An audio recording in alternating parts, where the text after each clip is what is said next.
Morning, everyone. It's 9:30. I will call this meeting to order and ask that we stand for a moment of silent reflection.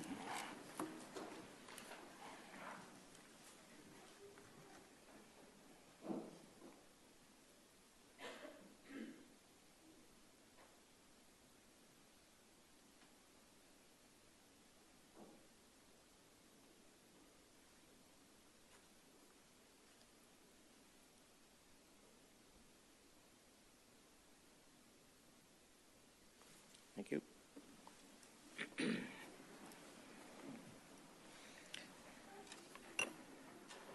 I would ask if we have anything to rise and report from our in-camera session. Thank you, Warden. We have two matters to rise and report. First, that County Council did approve in-camera minutes of its meeting on February 7th, 2018, and again approved in-camera minutes of its committee meetings of February 7th or February 21st, 2018. That's it. Okay. Thank you. This morning, item 7, we have delegations, and we have 6 delegations this morning. So if we all can try to maintain our time schedule, I would ask for a motion to allow the delegations within the bar. Councillor McDougall, second by Councillor McGugan. All in favor of that? That's carried. Thank you. And our first delegation is from the Chamber of Commerce, Ms. Shirley De Silva. If we would come forward and speak to the vacancy rebate program.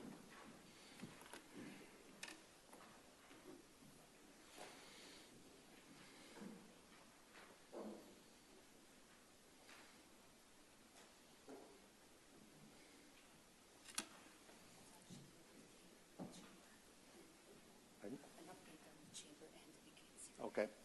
Yeah, I guess there's an update on chamber activities as well as the vacancy rebate program. So if you just, push the button, it's good to go. Thank you.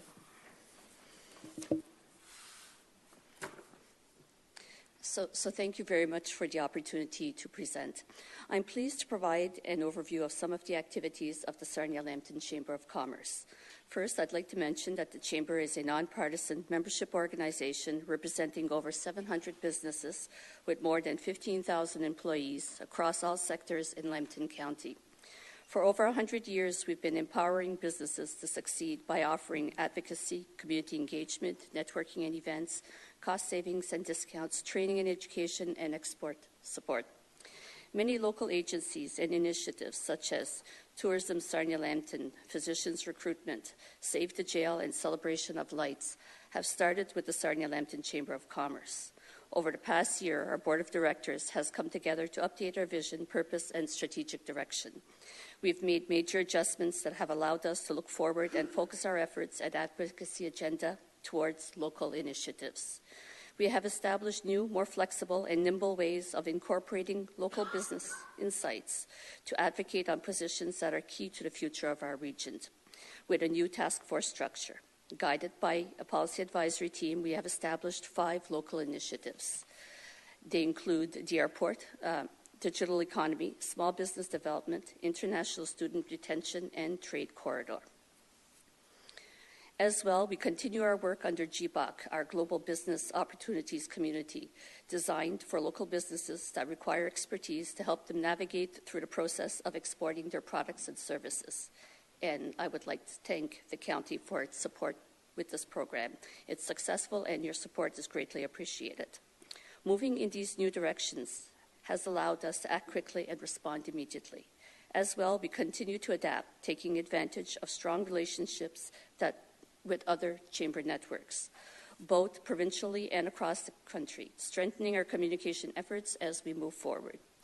In summary, we identify public policies that are impacting business at the local, provincial, and federal levels of government.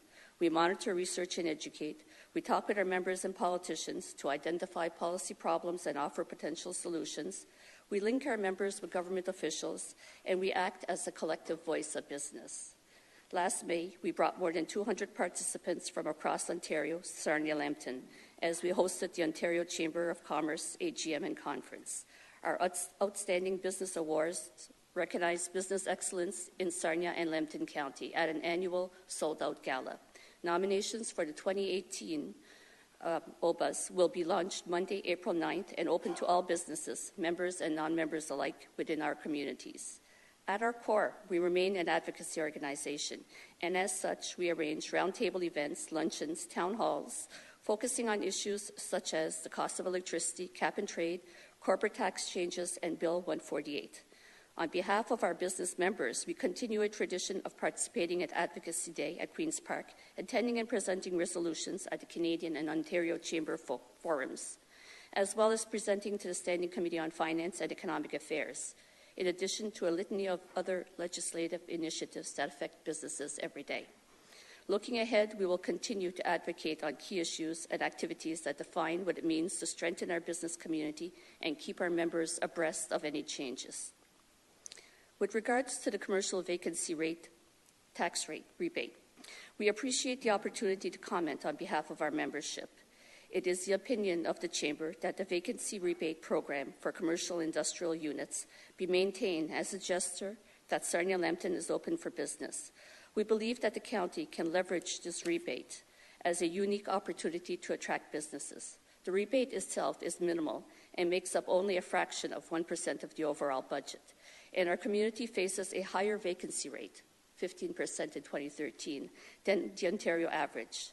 A healthy rate is determined to be between 5 and 7%. Owners who receive the rebate pay 100% of their taxes up front and only receive a portion back if they qualify. We've heard from our members that they use the rebate in periods of financial stress, while looking for new tenants or making renovations. Without the rebate, some owners may demolish vacant buildings to reduce their tax burden, resulting in less revenue tax for municipalities, more vacant lots, and fewer available units. We would recommend that the vacancy tax rebate be maintained for the next 3 years and monitored by county staff in tandem with the local vacancy rates. We would encourage local municipalities, SLEP, and others to promote the program as a tool to encourage economic development. After 3 years, the program should be reviewed, and if the vacancy rate has not declined, then other options should be considered. In conclusion, everything we do at the Sarnia-Lambton Chamber of Commerce starts with the business community at heart, and we adjust our focus to meet the needs. Entering our 113th year, we are more determined than ever that by applying our collective local resources to a common purpose, we believe Lambton County will continue to be great, economical place to live and work and run a business. Thank you for your time, and I'm more than willing to answer questions. Thank you, Shirley. Any questions of council? Seeing Councillor Gillis. Thank you, Warden Weber, members of County Council. Thank you, Ms. Silva, for your presentation, and we really appreciate all the good work that the Chamber does. I was just curious as to know if there was any discussion around the vacancy rate which talked about perhaps a phase-in program like other communities have done, or separating out the small business from the larger businesses, or the commercial from industrial. Did you have any of that discussion around the table at all? Yes, we did. We had a roundtable session that brought together a variety of our members and discussed options. And the result was that we felt that maybe we should just give this program a chance. We should leave it as is and promote it as a unique way, instead of looking at it as something negative, look at it as something positive. Here is a program that can help businesses that have vacancy in their buildings take the time needed in order to find tenants. We really believe that businesses make more money with tenants in the buildings than what they do with empty buildings. So by leaving it as is, promoting it as an opportunity, and then reviewing it after 3 years, and seeing if it lines up with a healthy vacancy rate, that would be an extremely good option. And afterwards, if there were no changes, there's always the opportunity to look at it again and change the parameters of the program. But we thought that to start off with, it should stay as is for the next 3 years.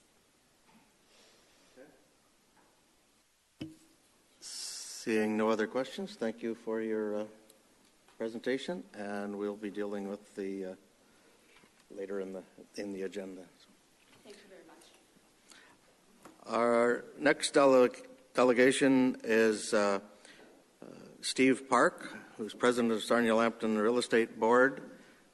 He's here speaking. Mr. Jim Pumple was not able to attend this morning, so and he's here to speak in regards to the vacancy rebate program.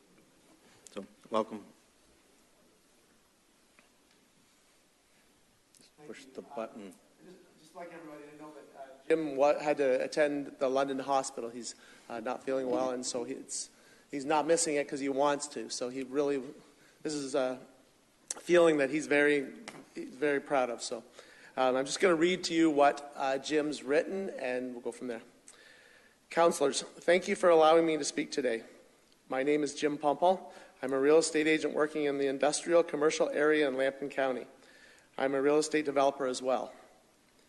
I'm going to give you an example from the landlord's perspective on a property tax rebate. If I have an empty building, I have to decide if it's worth renting at a lower rent or demolishing it. The cost of the property tax is a major factor in this decision. If I choose to demolish it, I know my property taxes will go down substantially. However, if I decide to keep it and list it for a rent at a lower rate, I have been able to get the property tax rebate until I get it rented. For example, the 10,000 square foot building I have at the south side of the Observer site has been vacant for 5 years.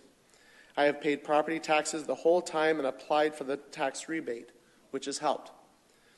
If I had torn the building down and looked for a new tenant to build for, I would have had to charge more than twice as much to have the project make sense.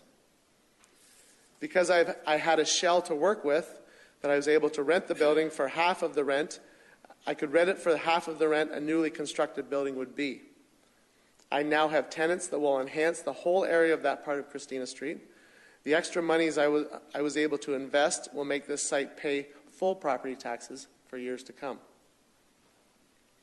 If you go online and look at the rental rates for newly constructed buildings, you will see they are in the $20 and up square foot range. If you look at older buildings, the rent is half or less than that. The rent a new business pays can be a deciding factor if it opens or not. If we have building sites that new business can afford to open in, then they can grow from there. Business helps pay the taxes that supports all social programs municipalities have to offer. In this time when the federal and provincial authorities are increasing the taxes on business, should we not be trying to provide a hand up? The question to ask is, how are we encouraging new businesses to grow and pay taxes in Lambton County? Thank you for your time. Thank you for that. Any questions? Councillor Bruzewitz? Steve, this issue has been debated for a long time, and I didn't get a chance to talk to Jim about it myself, but the issue here is not just the very existence of this vacant commercial rebate, but also the extent of it. And whatever that is now, 35%, whatever, do you think that level is actually prohibitive to really maintain some of the, or should that be increased? What do you think about the actual numerical point that we're setting at, which I believe is 35% rebate on a vacant commercial property? I can't comment on that because I don't know the monies. I just know that as president of the real estate board, I have my members come to me all the time with properties that they own that they're going to tear down. And I know the vacancy rebate program really helps them spread that time out so they can look for a tenant. And once they get that tenant, they can either tear down and build for that new tenant, or they can use the existing property. Empty buildings are an asset, but they need help until we can get a tenant. Okay. Seeing no other questions, thank you for that presentation. And we'll go on to the next, Alec Josma, speaking again on the vacancy rebate program.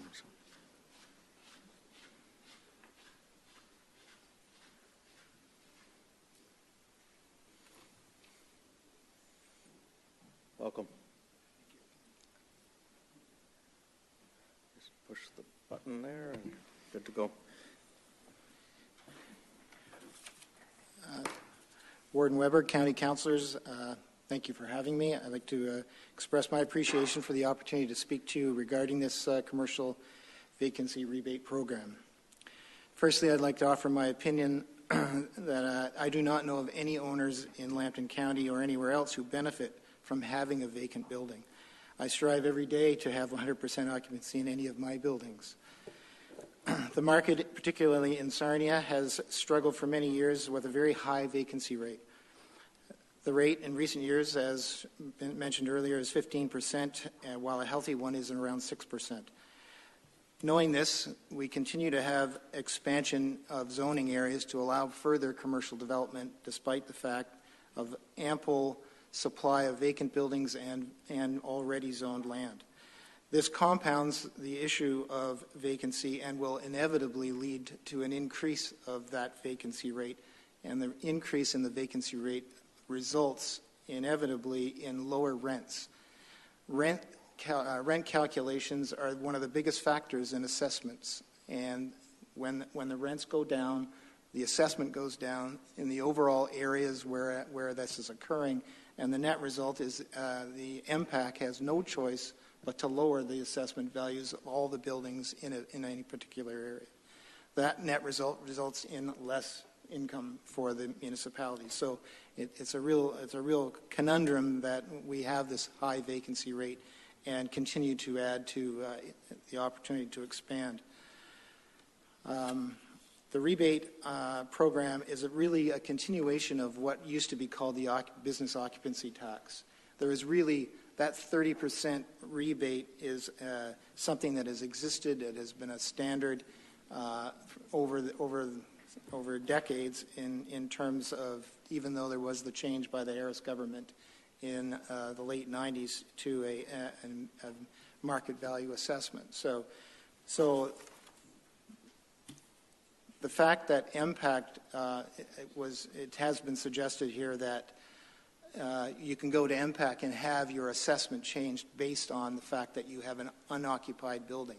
That is absolutely untrue. There is no box to check when you go to MPAC to an appeal to say, my building's unoccupied, so my rent is zero, therefore my value should be zero. It's just not reality.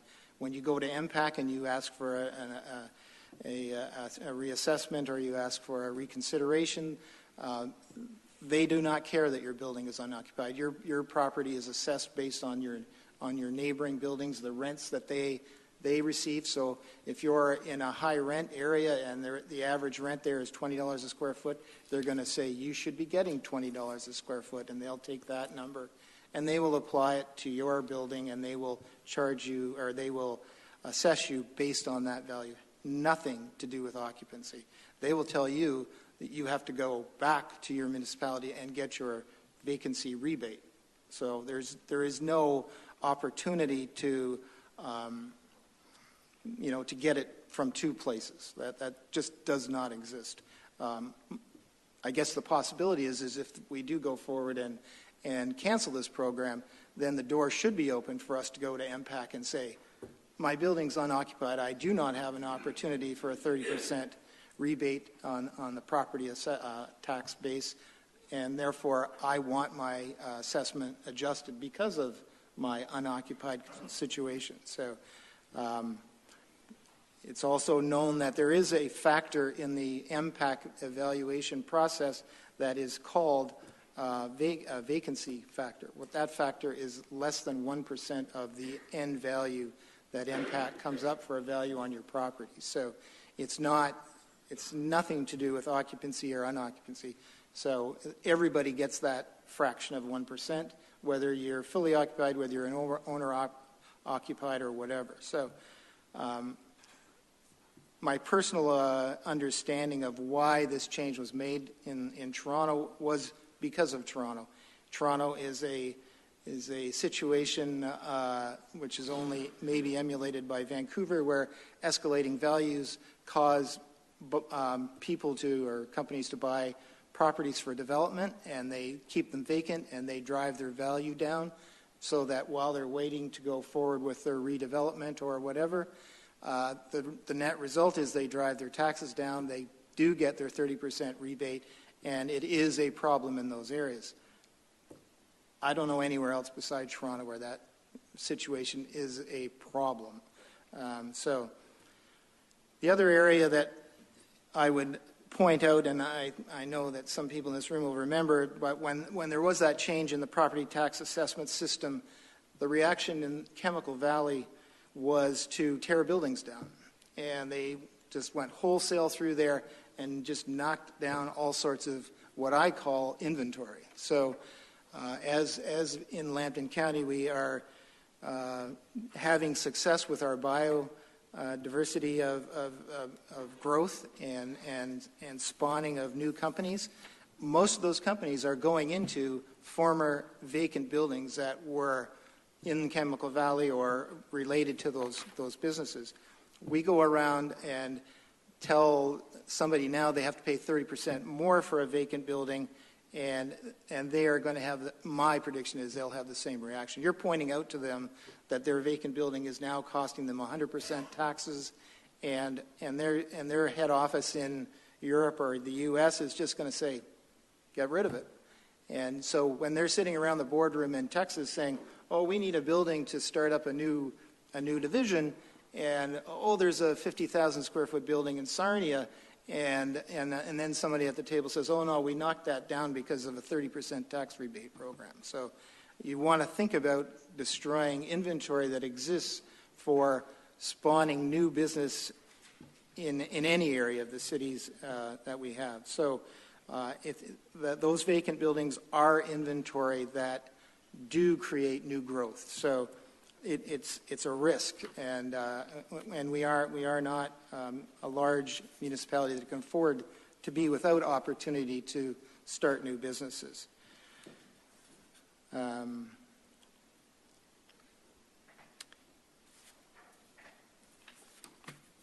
Everything else I have to say has already been said, but the fact is, as property owners, we do pay 100% of the tax, and then we usually wait 4 to 5 months to get a rebate back, and that rebate usually comes in the form of a credit towards next year's taxes. So when those buildings are eliminated from the market, you're going to lose 100% of the assessed value of those buildings, which could well turn out to be more expensive. So I will also say I do know it's cumbersome.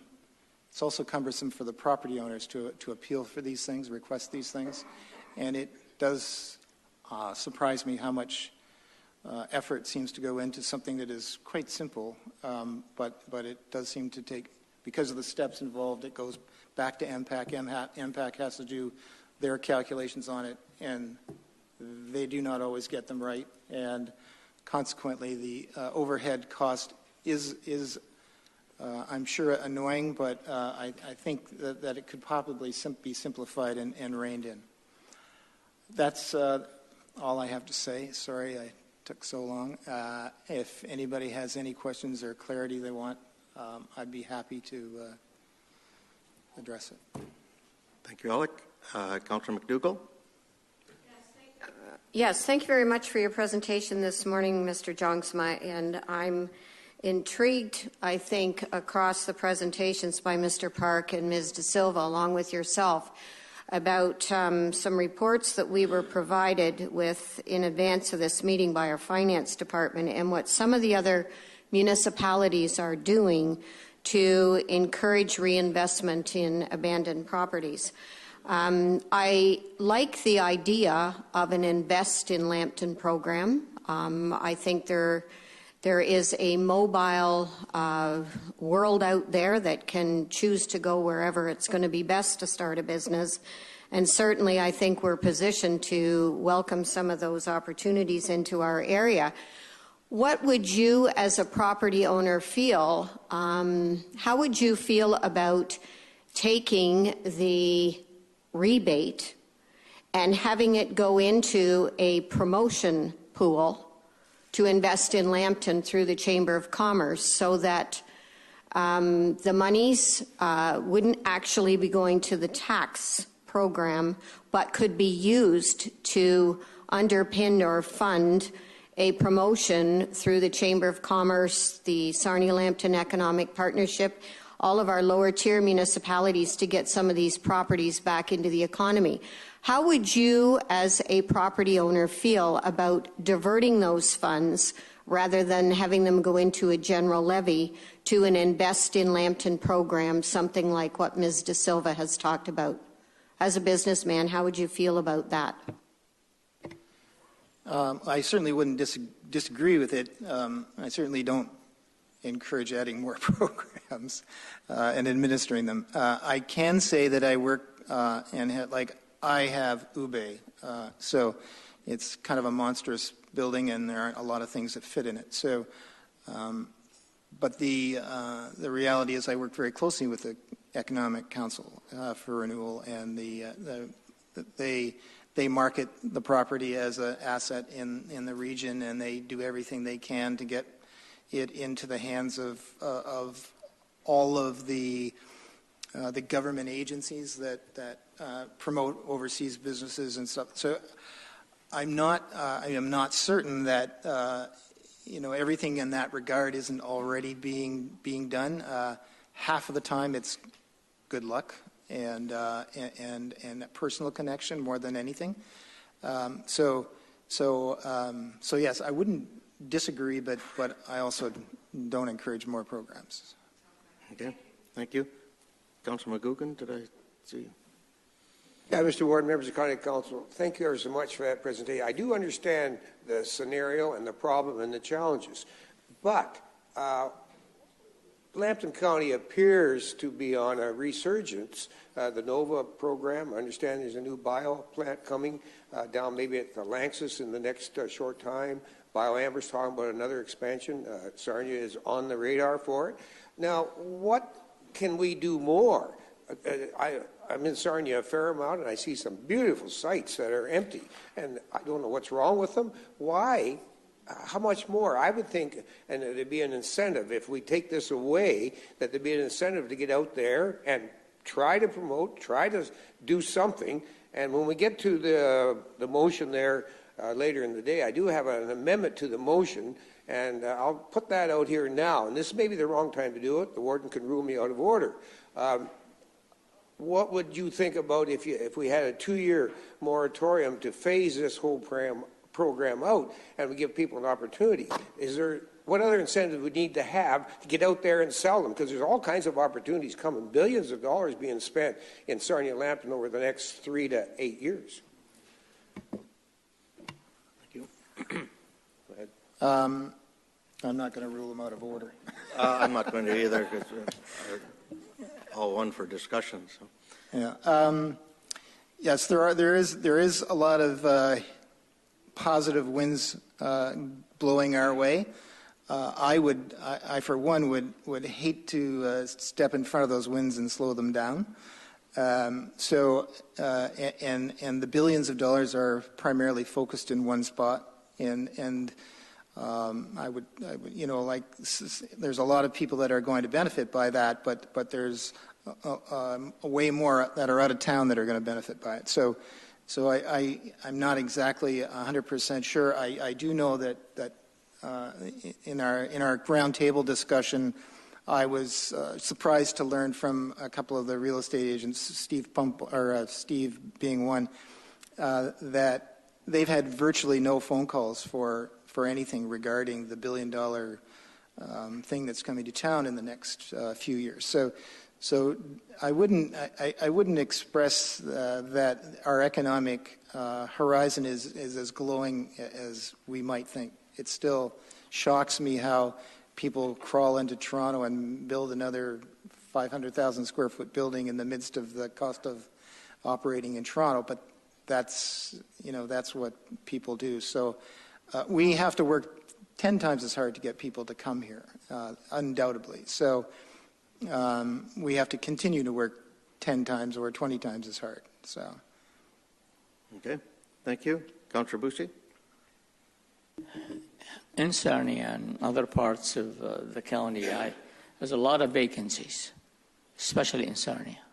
A lot of vacancies. And the reason I believe is because that exemption exists. The owners has an exemption. I'll take my time to sell it or develop it or what have you. But if he has any taxes on it and his obligation to develop it, but if you don't have that exemption, maybe there is a way that he can expedite effort to do something with those vacancies. My opinion is the business community and the Chamber of Commerce want us to keep the taxes down, yet you want the vacancies exempted. That will create more taxes. I don't see the. What do you think? Well, I said in my opening, I don't know anybody that's an owner of a building that benefits by it being vacant. Paying out, $100,000 in taxes and waiting to get $30,000 of it back, and having an empty building and no revenue does not equate to a win for an owner. So, but I do see, from my perspective, that the 30% rebate should make the municipality think about expanding more commercial space. Right now, if we eliminate that 30% rebate that they're having to give back to vacant buildings, they might think about not expanding commercial space and driving down the rents. So, what you're saying is a double-edged sword. So, Councillor Gillis.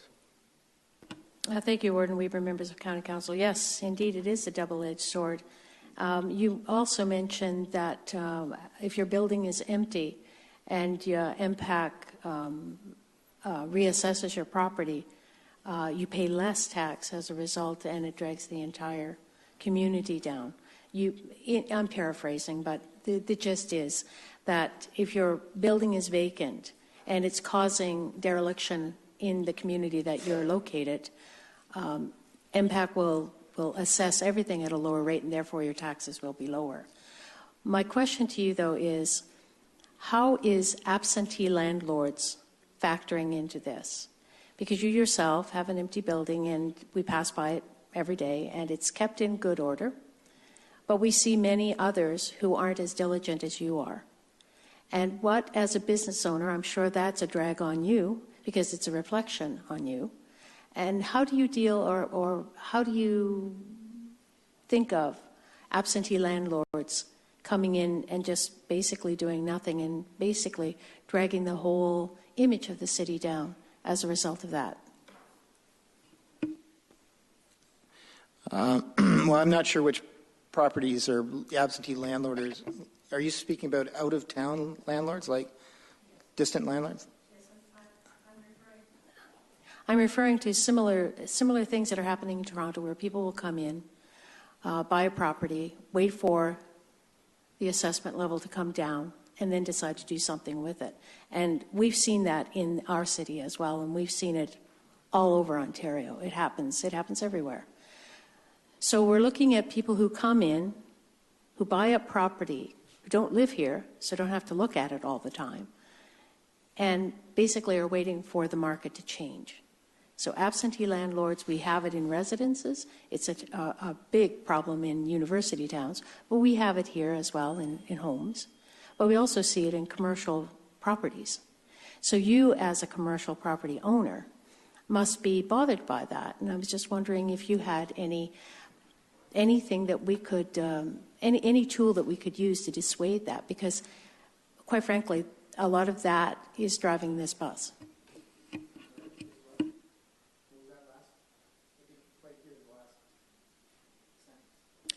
I'm saying that what absentee landlordism is doing by not keeping up their properties is reflecting badly on those who are, but it's also driving the bus of the CVR for us, because we don't want to have our communities filled with blight, caused by empty buildings.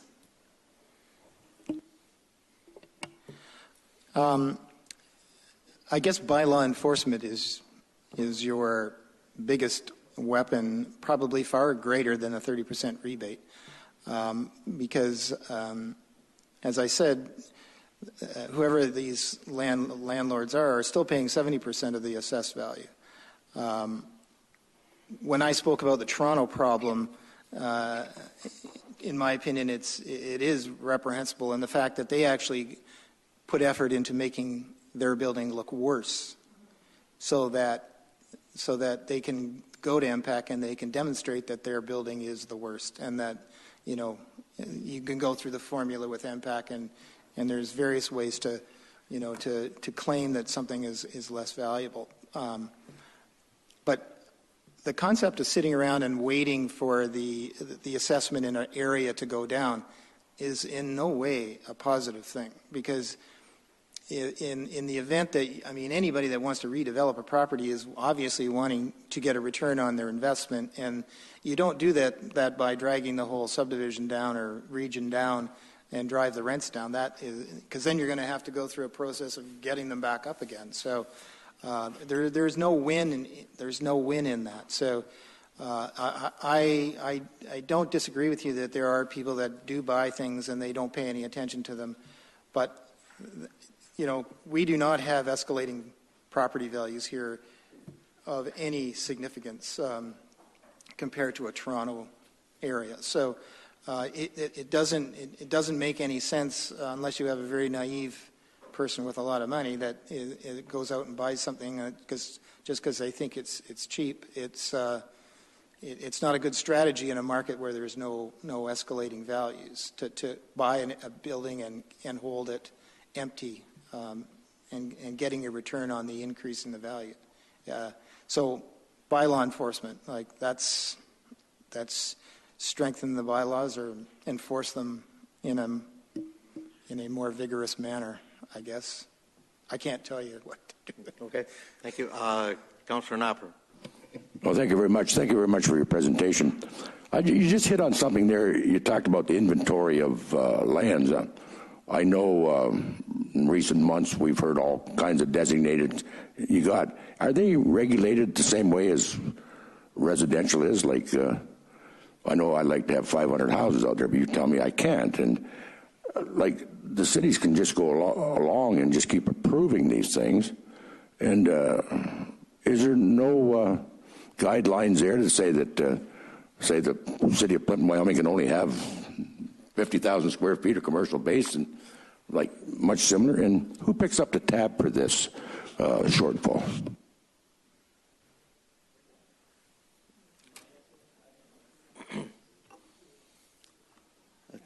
I don't know whether that's Mr. Innes. Can you? Thank you. So, as with any other reductions that occur in the tax system, so whether we're giving a rebate for a charity or we are having a 357 processed, anything that reduces the amount of taxes that is paid, what happens is that it becomes a tax write-off and it has to be absorbed and picked up by all the other properties in the tax system. So it gets spread across all the other tax classes and properties as a percentage. So there is an amount that goes back to the province, there's an amount that comes back to the county, and then there's a portion that is shared by you on your own local levy as well. So as with any other write-off, it's processed in exactly the same way. We have a closed system, a closed loop. There's only so much money that's coming in, and money that is returned then has to be recovered from either reducing spending elsewhere or going back and putting an allowance which actively increases the taxes on everybody else. The factor isn't that large. That's been made. That's been commented on by several parties that are here. But again, when everybody in the tax system has to support the overall cost of the municipal operation, And if you don't pick it up from one source, you have to pick it up from another, is the bottom line. Okay, thank you. Thank you for your presentation. I don't see any more. We will be dealing with this if it is lifted from the table later on in our agenda. Next, we have Marianne Buntrock from the Lambton Children's Safety Village. I would invite you to come forward and make your presentation.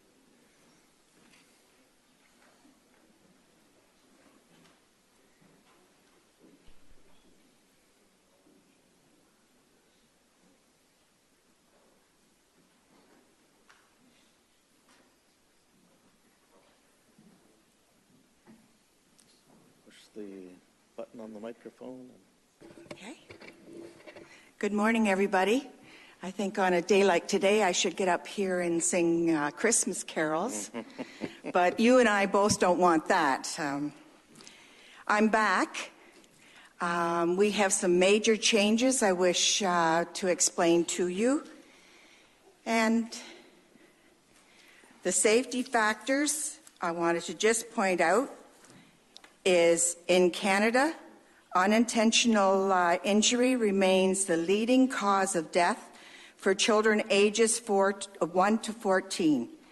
In fact, injuries account for more deaths in children and youth than any other cause of death combined.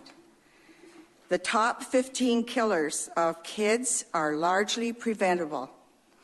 Motor vehicle crashes, choking, drowning, pedestrian injuries, falls, poisoning, fires, burns, bikes, dog bites, suffocation, baby walkers, sports injuries, guns, power windows, and toppling TVs are just some.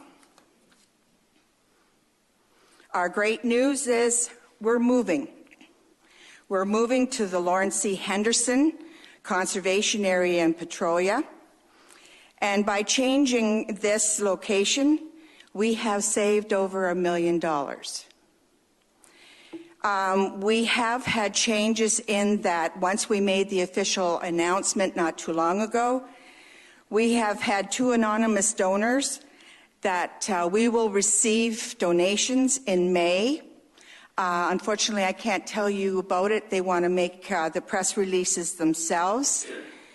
We have asked for an estimate on some of the construction for the area. And as of last week, we have a letter with an estimate from a local construction company who wants to do the major construction in donation in kind. So that will assist. When we thought of the area, we thought, okay, there's pros and cons with every idea. The pros were the students have day trips there anyway. So we could partner with the Lawrence C. Henderson. More central for busing. 2 educators are on staff already. Less money that we'd have to spend. Better running day camps through the summer. And we have a plan ready that might work. Fundraising could be mutual.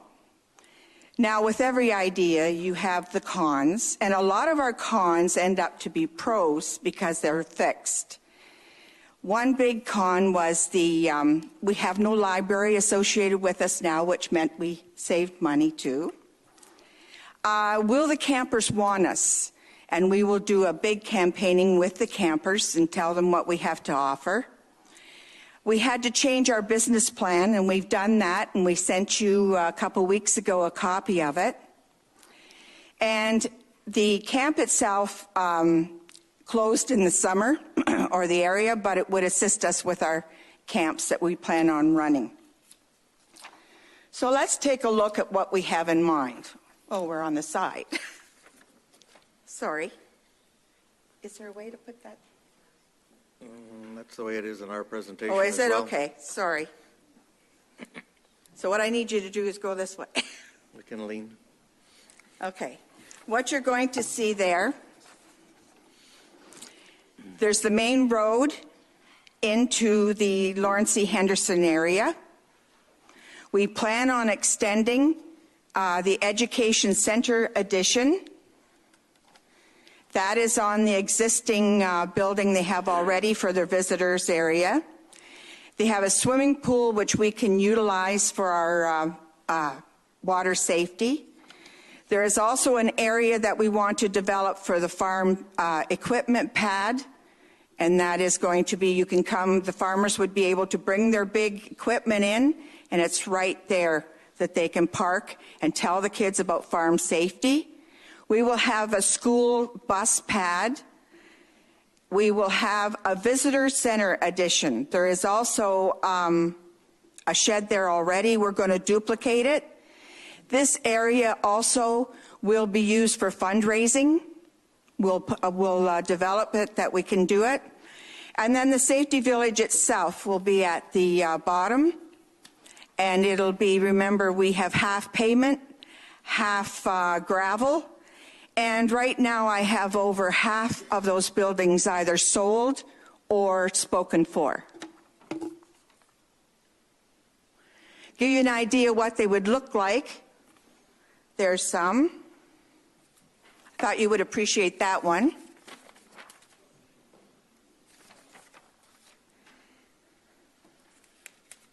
And remember, these are facades.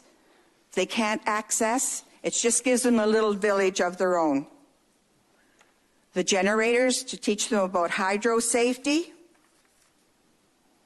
We also have the police safety, street safety. And last but not least is the little vehicle safety. So it has the hands-on. Now, what we plan on doing also is having a big fundraiser the night after we receive the donations in May. And we're going to incorporate one that Windsor and Brant and Niagara has done. And their program is called the Heroes Award. And it's an annual Children's Hero Awards, and it is held Saturday in May. And the Children's Hero Awards provides an opportunity to recognize children in our community who have performed a heroic act or who has performed at a level that is beyond exploitation. While contributing to a safer community, students who assist their classmates, parents and friends, or who demonstrate good citizenship are considered for awards. Students can be nominated by teachers, parents, members of the community, police, fire, emergency medical services personnel. An academy of judges comprised of local police or fire, school board officials review the submissions each year and ultimately select those who receive a Hero Award. Successful candidates and their families then will attend a banquet and they will get a trophy.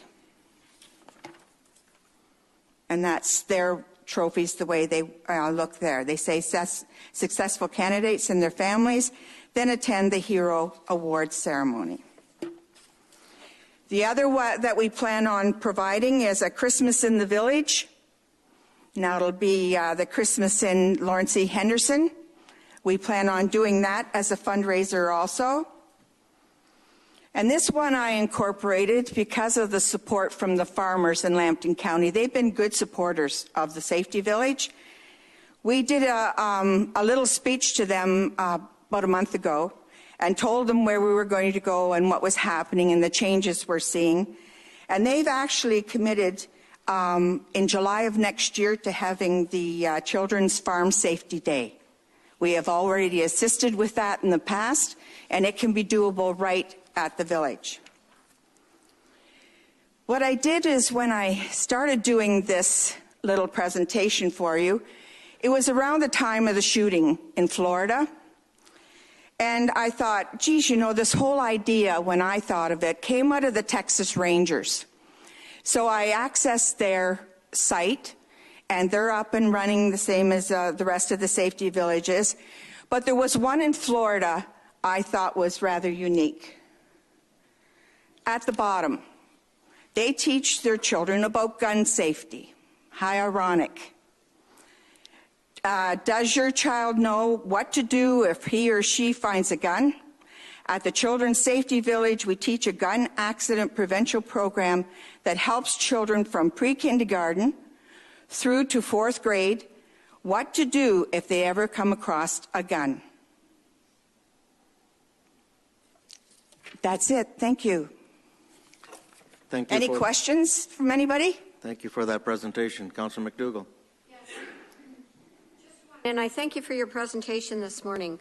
On your pros and cons list, on the pros you said you would have better running day camps through the summer, but the con was that it's closed in summer. I was having a hard time putting those two things together, and even as you were talking through that, are you proposing to turn the con into a pro by having it at Lauren Henderson so that it could be open in the summer? Do with the campers is we would give them a free camp, and then the ones that would come out of the township or away from the Lambton, like in Lambton County, there would be a small fee to attend. That also will be a fundraiser for us. Okay, sorry about that, Beth. Any other questions? Any other questions? Councillor Arnold.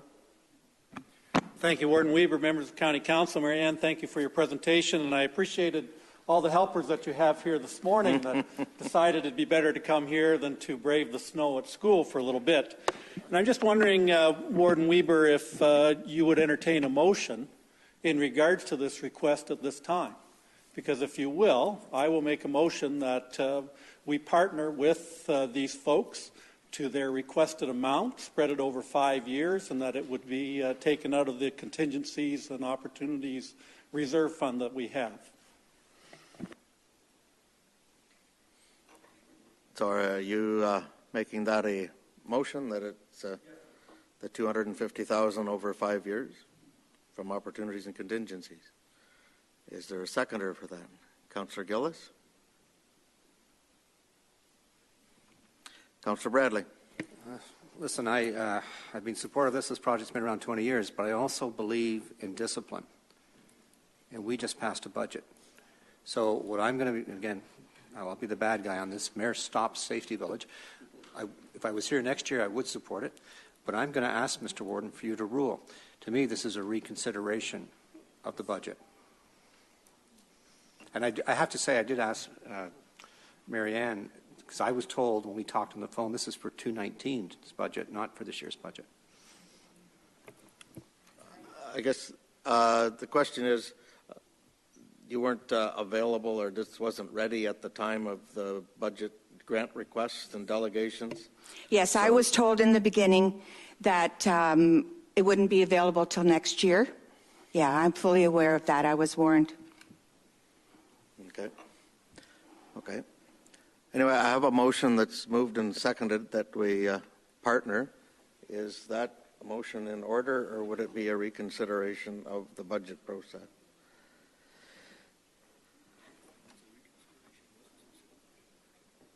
Right. So it's taking money out of a reserve. Right. As the motion does not change the budget amount, levied amount, it's utilizing a reserve. I believe the motion is in order. Councillor Bradley. Okay, then I will move that we refer this to the 2019 budget deliberations. That would probably be a tabling motion that this motion be tabled to the 2019 budget. Seconded by Councillor Cook. Since there's no discussion on the tabling motion, I will call the question. All those in favor? Opposed? I would say that motion is carried. So motion's on the floor for lifting from the table at next year's budget. Okay. Thank you very much. I'd also like to thank you for when I called you, all your comments and your information you gave me. I really appreciate it. And thank you. Thank you. Our next delegation is from the Lambton Federation of Agriculture, Sarah Jackson, Gary Martin, and Ben Lafort.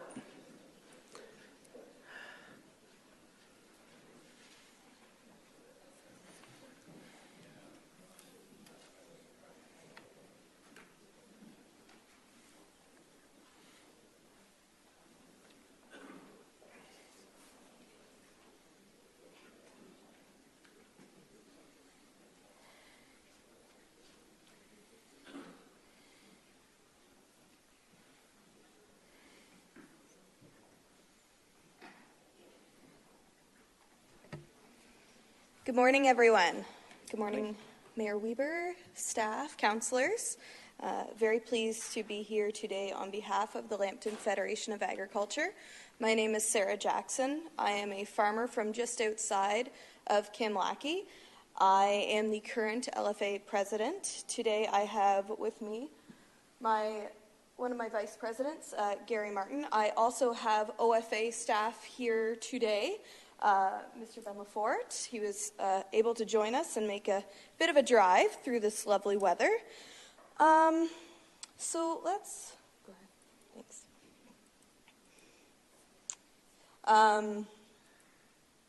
So this is our current board of directors. We do have a multitude of producers from throughout the county. We have quite a few crop farmers. We have cattle.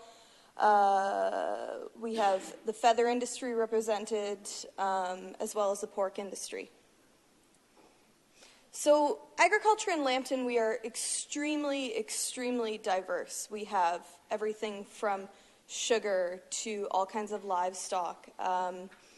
You don't find that in a whole lot of places throughout Ontario, which gives us, I believe, a very, very leaves us in a very good position to move forward, especially with things that are such as the, I believe it's called the Benefuel that was plant that was announced. I believe the information went out this morning, which will be using the corn oil as a fuel stock from the Sarnia ethanol plant. So we see lots of things happening.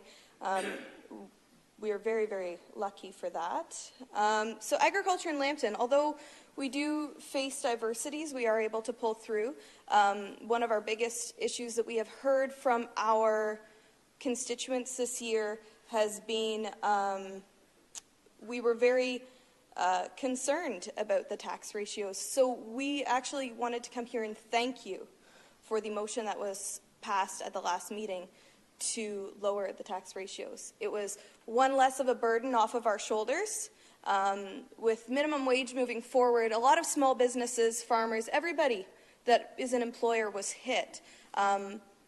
With small businesses, they are able to raise their end product dollar value, essentially. Because farmers trade on the Chicago Board of Trade, we aren't able to do that. We sell at market price. We can't just say, oh, it's going to cost this much more, this is what you have to buy. It doesn't work like that. Another thing that we wanted to bring up was infrastructure. And we feel we are hearing a lot of problems from people out west. A lot of farmers are having difficulties transporting their grain because the rail lines are full of things that should technically be in pipelines, oil products. Farmers are really, really feeling the heat, and we feel very, very, very grateful that we do have the port in Sarnia that we are able to ship out of. And I know that come time, it will be a great deal of money that will have to go in towards dredging that port.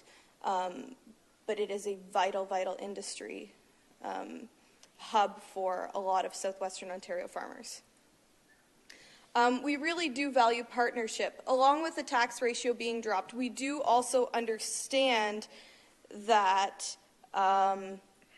it has to work for everyone. We understand that we are a cost, and we are more than happy to fairly pay for the industries that we affect, such as roads and bridges. We do understand that we have very, very heavy equipment going down the roads. That being said, when we go forward looking into planning, things like roundabouts. The roundabout in Brights Grove is absolutely lovely, but I have had quite a few calls from farmers saying 3 feet wider, just 3 feet wider would have been so much easier to go through. Things such as that. We do hope to continue to work together in partnership. We see when you look at between Comet and the Benefuel and all kinds of other things that are happening throughout the county, we feel that we have a lot of potential over the next few years, and we are very, very excited about that. So we just wanted to come and bring you an update and really thank you for the work that was done and for the tax ratio and the understanding that came from around this group. Okay. Thank you. Some concerns we've had lately. We've had calls from a producer in Lambton County about how to recycle bale wrap, baler twine, stuff like that, and we put ourselves forward as Lambton County. I said, well, there's 3 plastic recyclers in Sarnia and Lambton. Why don't we look into that? So we've been tasked to do that and want to make Lambton County a center for plastics recycling for the agriculture industry. It's basically, bale wrap is basically the same stuff they put on boats. So it's just a matter of finding the recycling that will take all that stuff. That's one of the issues that we've had lately. Mm-hmm. Okay. Anything else? Any questions? Oh, Councillor Biswitz. Thank you, and I appreciate you to come to us. We owe you everything. If it wasn't for you, we wouldn't be alive. So, that tax ratio is just a minor token of appreciation, I guess. If it helps, that's good. But I have a question for you that, I think we had the shocking statement here that I hear, and I don't know where it comes from. You mentioned that our farmers do not trade on Chicago Board of Trade. No, I know, because I thought the way you said it, that we sell in the open market. Because I know quite a few farmers who hedge their production, whether it's pork bellies or soybeans or whatever. Some of them, they go to the market there and they do very well. So you did not mean to say that you do not participate in this commodities. Farmers generally do hedging; they not speculate. Yes, absolutely. So farmers, if you are a smart and progressive farmer, yes, you do look at hedging, you do look at selling futures, etc., things like that. But still, you do have to look at your cost of production. You have to look at what you're going to produce. Right now, I have a pretty good idea of what my cost of production is going to be. But you see what Mother Nature is doing to us right now. Right? We don't really expect to have snow right now. It is a very big risk in game that we do play. And we control everything that we can, but at the end of the day, yes, you can only, like the farmers out west are doing, you can only hold on to your product for so long, correct? So you can wait until prices are absolutely wonderful, but that might be a very, very long time. So it is a very it is very difficult to make sure that everything works out at the end of the year. Yes, as any business. Understanding of the risks in the commodity markets. So, in your personal production, how part of it are you hedging? How much? So, for me myself, I actually only have less than 100 acres of cash crop. Most of my other production is livestock based, which actually does not fall under any commodity groups. I am my own marketer. Okay. Councillor Arnold and Councillor Case. Thank you very much, Warden Weber, and I appreciate you coming in and making the presentation today, and thank you for acknowledging what the county had done here as far as the tax ratios. Andy, I do 60% of mine, just so you know. I had a couple things. First is the ethanol plant's actually in St. Clair Township, not Sarnia. So please make sure that when you're talking about that, because that was a lot of work for us to put that together to have it there. And that didn't go out without a lot of problems. And I know The city, they worked at it, and they had all kinds of issues at the time, and we ended up having delegations go down to see the sister plant. So it's not something that came easy. Never does.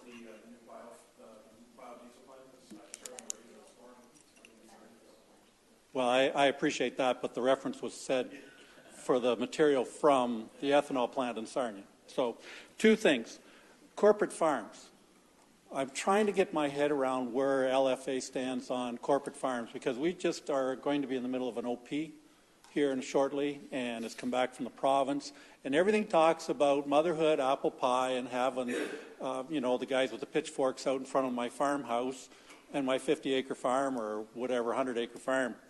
And yet that's not the reality that we serve today. And yet our OP is based around small farms and making sure that we keep small family farms together.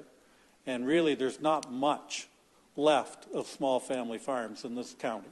And yet when we look at the OP, it's garnered towards that. And we talk about trying to make more farms, more farmers. And that's a very hard thing to do. So I don't need to know what you're working on, but I hope you are working on something that's going to help support the county official plan and the diversification with small farms. Because I know a number of people that cannot afford to become farmers because they don't have $1 million to $2 million to $3 million to put down on a farm. And that's what we've created. And part of the reason that's been created, and that's my next question and comment, is what is the Lambton County Federation and the OFA doing in regards to pension fund purchases of farmland? Because it's driving the prices crazy in my community. It's driving the rents up. It's driving my children out of the farming industry because they cannot afford to buy farmland because these pension funds come in, and yet they, on the other hand, are taking advantage of the lower tax rates on these farms, and that they are the last thing that's a family farm that this county is trying to support. They are a corporation taking advantage of the good nature of this council and be able to make more profit for their shareholders. And I really struggle with that. So I'm hoping to hear something positive back in regards to that. Thank you. Show us the mix of farming operations in Lambton County. Yeah, so I appreciate the concern. So again, and thank you for having us here today. I'm with the Ontario Federation of Agriculture with our policy staff. First thing, I'd probably reiterate that the majority of our membership are family-owned, whether they are corporately structured or not. I hear the concerns over, if it's, I think when you say corporate, you're probably referring to some unknown entity, right? Not the many family corporation farms that just run their business through a corporation like any other business for many reasons. The issue you bring up of the hedge fund or retirement fund accounts coming in buying farmland as an investment. I am sitting on the Canadian Federation of Agriculture's tax committee. So this certainly is an issue we can bring forward to there. As you might imagine, we had a number of things on that tax committee, given the proposed federal corporate tax changes last year that kept that committee very busy on other issues, but that is certainly something I will be happy to bring back to the Canadian Federation of Agriculture Tax Committee, because I do believe that would require federal changes, but certainly something that OFA is more than happy to feed into that process, because, yeah, we don't want to be in a situation where our family farmers, who are the majority of our members, continue to bid against folks who may not be buying the land for the same reason that our members are. So we are definitely in alliance in agreement on the concern there, and that's something I'll be happy to bring forward to the CFA Tax Committee as a sitting member.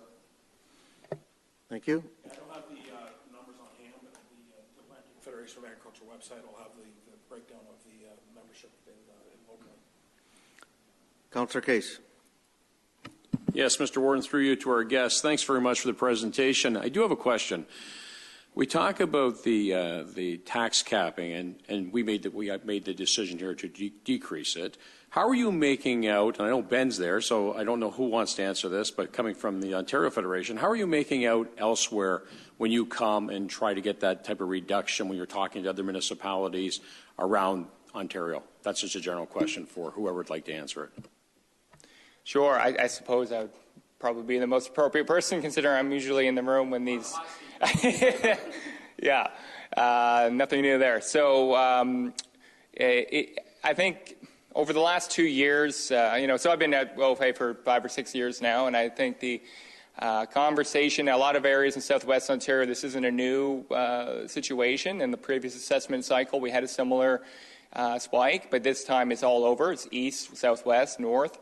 I found the year by year, the conversation and the reception has been better and better. And I think that is partly due to the fact that both as a provincial and local federations, we have been each year working much more closely with our municipal partners. And I am very happy that, thrilled actually, that the Western Wardens are official supporter and partner of our Producing Prosperity campaign, which I think speaks to a lot, if not everything that's been discussed here this morning, which the whole purpose of the campaign is to make rural Ontario somewhere that people want to do business, somewhere people want to live, somewhere where doctors want to, set up their practice, somewhere where we can have good schools. To do that, we need better funding for natural gas and broadband, which I believe is your next presentation, an operation we certainly support with the SWIFT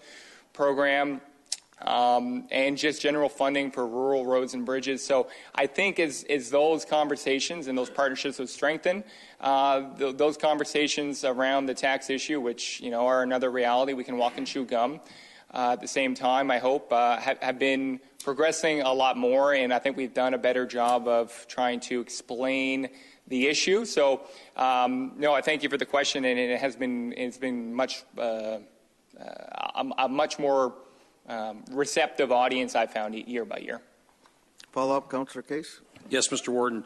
Not to put you on the spot, Ben. You and I have worked together in the past and always worked well together, but any idea percentage-wise? Not trying to put you on the hot seat, but at the same time, we've done it here at Lambton. I guess I look around and I'm just curious to know places like Middlesex County and others that are close by, Chatham-Kent, maybe where they are, and I don't expect you to be able to know all those numbers, but I'm just curious to know what our neighbors especially are doing when it comes to this ask. Appreciate that, sir. I think I misinterpreted the question the first time. So, yeah, looking for the actual, what have the other ratios been nearby? So, yeah, I think most notably nearby, Chatham-Kent has been at 0.226. For some time.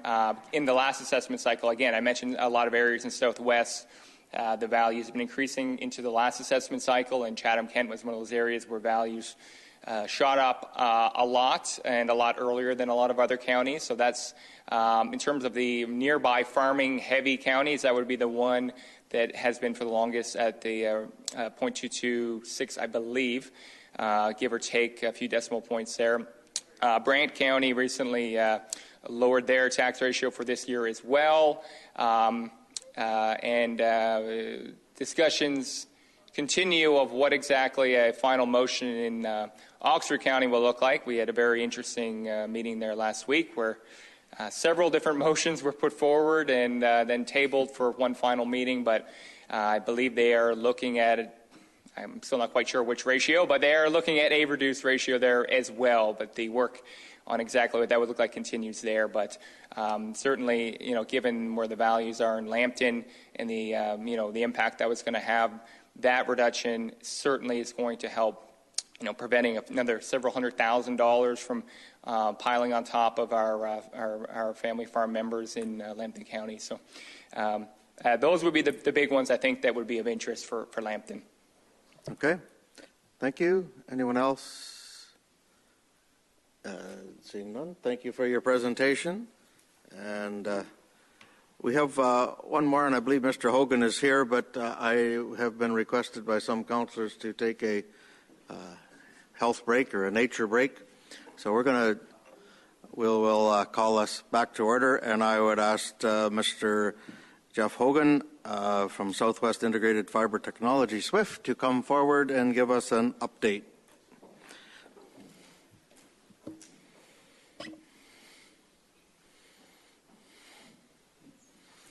Welcome.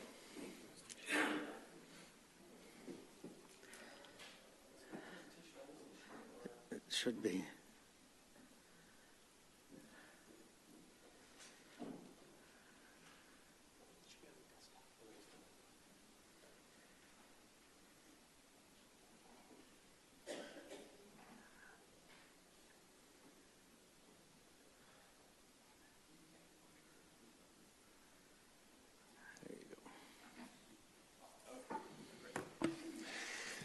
Thank you, Warden Weaver and County Council, for having us back to give you an update today. I'm going to try and really go through my slides very quickly to give you a chance to ask questions. Quickly going to give you a quick overview, quick update, talk a little bit about what's happening in Sarnia and Bell and how that impacts our SWIFT project, and a little bit about next steps in the project and where we are, and then, of course, some time for questions. So we recently, the board did a visioning session, and I'm really happy with what we come out of that, as our vision is empowering communities to access global opportunities through local ultra-high-speed connections, which really talks about what SWIFT is delivering. We're really an infrastructure project, but what we're delivering is opportunity for our businesses and residents and farms in our regions. Just a quick reminder, Lambton is one of many partners in the SWIFT project. This is the project area, everything in orange. We're very happy to have 14 First Nations in our project area as well. And something that we always used to say, we have 10% of Canada's population, but we also have 25% of Ontario's population within our project area. So we're pleased that the federal and provincial governments have provided us funding for this important topic. I want to give you a quick terminology. We've always had the map that you see on the right there.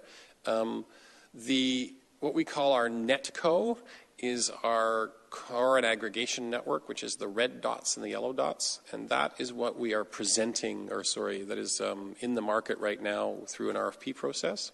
And when that closes in late spring, early summer, we will then do the OPCO procurements, which is the connecting people and things to the NetCo system to get folks connected. So NetCo and OPCO are terms I'm going to use throughout the presentation. This slide just gives you some the ability to understand this when you review this at a later date. Just to reiterate, we really believe that broadband is now an essential utility and that folks can't access education, access markets, access healthcare, access government without having ubiquitous equitable access to the internet. And that includes our most rural residents as well as our urban residents. What's the project update? We have many, many members now that have joined SWIFT. Not only the original 18 capital contributing members, but we have school boards, counties, First Nations, private sector companies that are all joining the project so that they are part of our aggregated demand model. You folks have joined through the Chatham-Kent-Lambton Administrators Group, and we've done that in many of the areas the province leveraged these groups that are around the province. We've changed again. We've got 1,950 member sites now, so we have 1,950 places in our project area that are going to have the ability to get pricing delivered to them when we go to RFP, and also provides potential revenue for the providers. So it's a broad coalition of public sector and private sector organizations, and the idea is to get aggregated demand and do a buying group so that we are able to move forward and convince the private sector to give us good terms for our purchasing. Where are we with procurement? We have done our request for pre-qualification. We have 28 providers that have been selected to be able to bid on our projects, and the next slide has that list. We released our NetCo RFP on January 3rd, and we're working through that process right now with the providers. And our member consultations are underway so that when we do OPCO procurements, i.e. in Lambton, for instance, connecting Lambton organizations. We have a lot of input from you as the county and your lower tiers into that process. This is the list of the 28 qualified providers. The 3 red ones are the folks that are still in the Netco procurement, and the balance of these folks are all available to bid on the OPCO presentations. You'll notice you do have some local companies, Cogeco, Blue Water, Execulink, and some other folks that are on this list that are local incumbent carriers in your region now, but all these other carriers are also eligible to bid and create competition in your area. Just to reiterate that we have hired the University of Guelph to research our project so that at the end of the day, when our project is complete in 2021 or 2022, we will be able to see whether the investment government made into subsidizing broadband was a good investment or not. And we've hired them from day one to make sure that we have really good data going forward, and they are also helping us with decision making along the road by collecting a number of pieces of data for us, our MUSH sector data, which is the public sector data, the provider data, which we have now all in a GIS system, and very importantly is residential, farm, and business data. Your communications department here at the county has been helping us advertise our survey, and we really encourage all the lower tiers as well, if they have bill stuffers or anything else like that, that we can get the word out to do our survey. The more information we have from the actual users of the system, the better data we have to make good decisions about where the broadband gets built. Sarnia and the Bell Fiber to the Home project. So Bell did announce a $50 million project in Sarnia, which is good news. Any investment in fiber is a great investment for all of our residents in the area. There are some questions around whether that is a good thing for SWIFT or not, and I'll just explain how we believe it can be and is likely to be. However, you never know. So I'll go through the next couple of slides to explain that. The last bullet there is that because Bell is spending money in the downtown core or the most urban areas of Sarnia, it is now going to be easier for them to expand out of Sarnia because they've got more infrastructure in Sarnia. If you look at the map of Sarnia, you'll notice that Bell's Fiber to the Home project does not serve all the rural areas of Sarnia. This is a really good example of why SWIFT is here. The providers always choose to build where they have their most return on investment for their capital dollars invested, and they have chosen to only build where they get large investments. So the rural areas of Sarnia are not being covered by the Bell Fiber project. So it's really important that SWIFT is here to help encourage those providers to do that. We've got 2 scenarios. Bell elects to participate in our OPCO procurement process, or Bell does not participate in our OPCO procurement process. And so because we're doing this as a public procurement, it's because we have public sector funds, we go to the market and say, providers, here's the areas we want to fill in. Please give us bids to bid on our opportunities. The providers have to choose whether they want to participate with us or not. And we've gone through sort of 2 scenarios where that if Bell chooses to participate in our OPCO procurement, they have an easy way to spread into the more rural areas with subsidy because they have more plant in the urban area. And their fiber to the home service will be connected to SWIFT's open access backbone. So that's one option of going forward. And then the other option would be that Bell does not elect to participate in the procurement process for whatever business reasons they choose. We still have other providers that are able to build out into the rural areas and fill in the gaps in both rural Sarnia and, of course, all of the rest of rural Lambton. So we'll see in the long run where we end up, but those are the 2 scenarios. Next steps in the project. We have to complete our Netco procurement, execute our agreements, and then get the OPCO RFPs into the market. So that's going to be summertime likely, and we'll keep you posted when that ends. We're in the stage right now. The yellow bars are where we are right now. We're doing the Netco RFP, and the red bar is our ability to consult with our partners, including yourselves. And then once that consultation phase is over, we'll start doing the OPCO RFPs in the market. And when I say OPCO RFPs, it's going to be between 20 and 40 RFPs in our region. We may do Lambton County as one block. We may do Lambton County as 2 or 3 blocks. That hasn't quite been established yet. That's happening in the next month or so. And we'll be feeding back to your technical staff who are on our committees and things like that and getting the input of both your planners and your economic development folks. So that's the timing perspective. Just my final slide is we have 25% of Canada's or Ontario's population. We have this aggregated demand model that we use data-driven decisions, and that's really going to give us a solution that's going to help all of our residents, businesses, and farms in the region. And that is the end of my formal presentation, Mr. Wharton. Okay, thank you for that. Any questions of council? Councillor Marriott.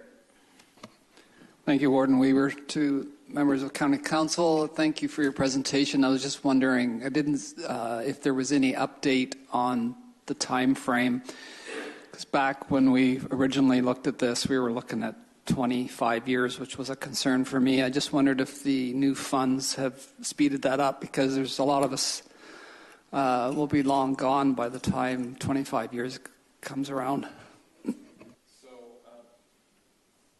The 25-year number, so we have a 5-year project. That's the $300 million project that is going to be done by 2021 or 2022.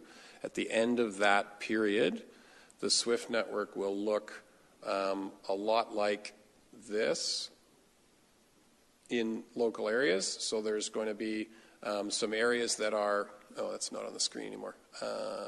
Okay, so this is what the current area looks like today. There's sporadic pieces of fiber with some connections to things. When we are done in 3.5 to 4 years, there will be a much better fiber diffusion throughout the region. And our 25-year number that we were talking about 2 or 3 years ago is that, so this is at the end of 2021, and this is the funded project we have today. You'll notice that there are, black spaces there that aren't connected to fiber, because we have a $300 million project and we have a really big problem in southwestern Ontario. It's much bigger than that, right? So even though not everything's connected to fiber, the towers that connect people are going to give better broadband to the folks that are in those black spaces in between. And over time, we collect more money from the providers and other funding sources and fill in those spaces until everyone gets connected. Our original estimates were that within 25 years, we can actually get everyone connected to fiber without more government funding. We now believe that no one can wait 25 years. So I completely agree with you. Our residents and businesses and students need this tomorrow, not 25 years from now. So the position paper that we recently released for the provincial election really talks about the provincial and federal governments investing more into rural broadband so that we can speed up the process. Okay. Thank you. Any other questions? Councillor Bousey. Question. How do you benefit from Bell being in Sarnia? You mentioned something like that. Do you benefit from the fact that Bell is in Sarnia alone without the county?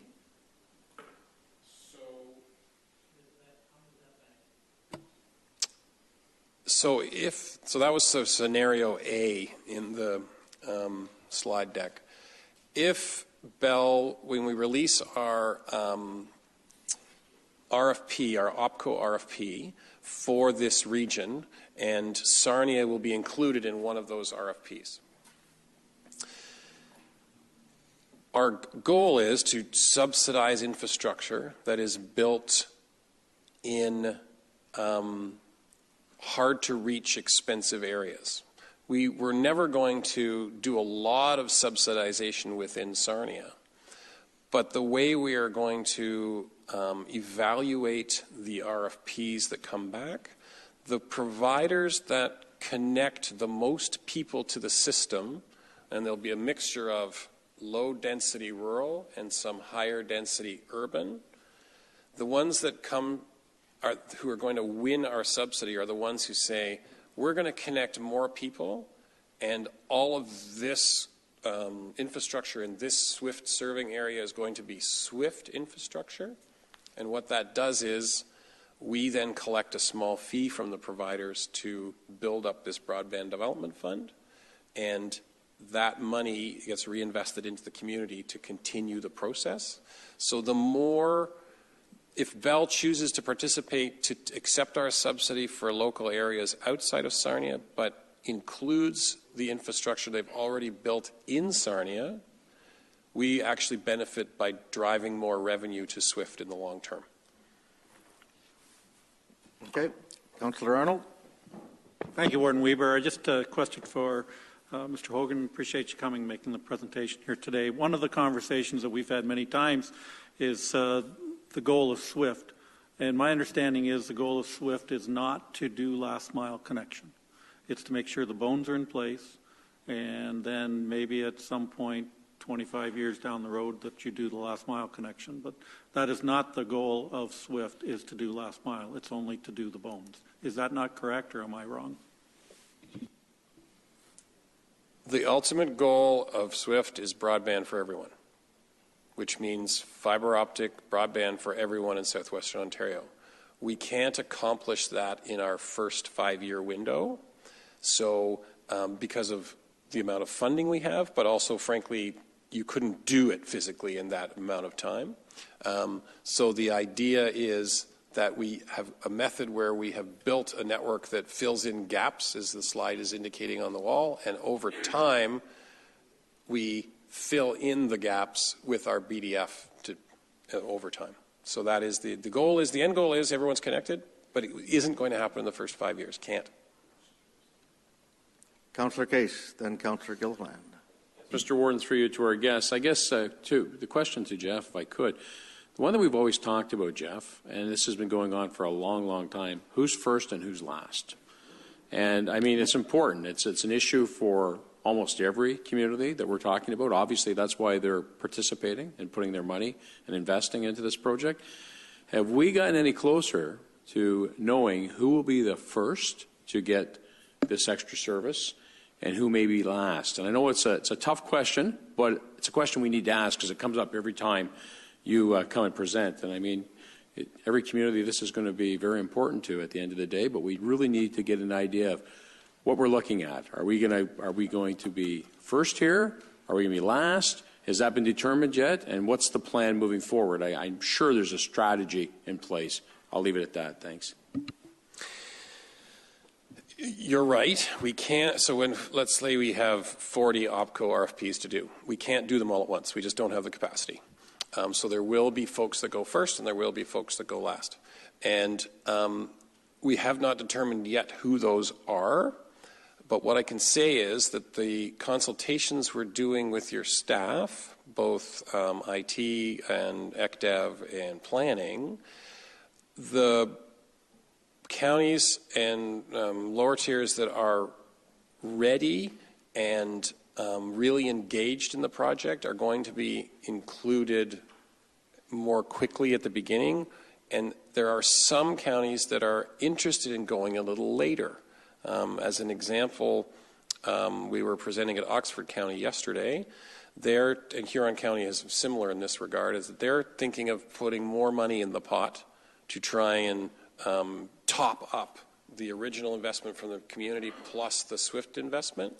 And they're wanting to delay us doing our OPCO RFP until they're ready to participate that way. So there's all kinds of moving parts here. We don't have an answer yet, but we have, it's dependent a lot. It's dependent on how ready is the community. And Lambton is one of those communities that is very engaged with our staff and giving us information. So we'll know probably. We're doing these OPCO consultations right now, and I expect we'll start getting some sort of scheduling out in the next 90 days, something like that. Follow-up, Councillor Case? Yeah, follow-up, Mr. Warden.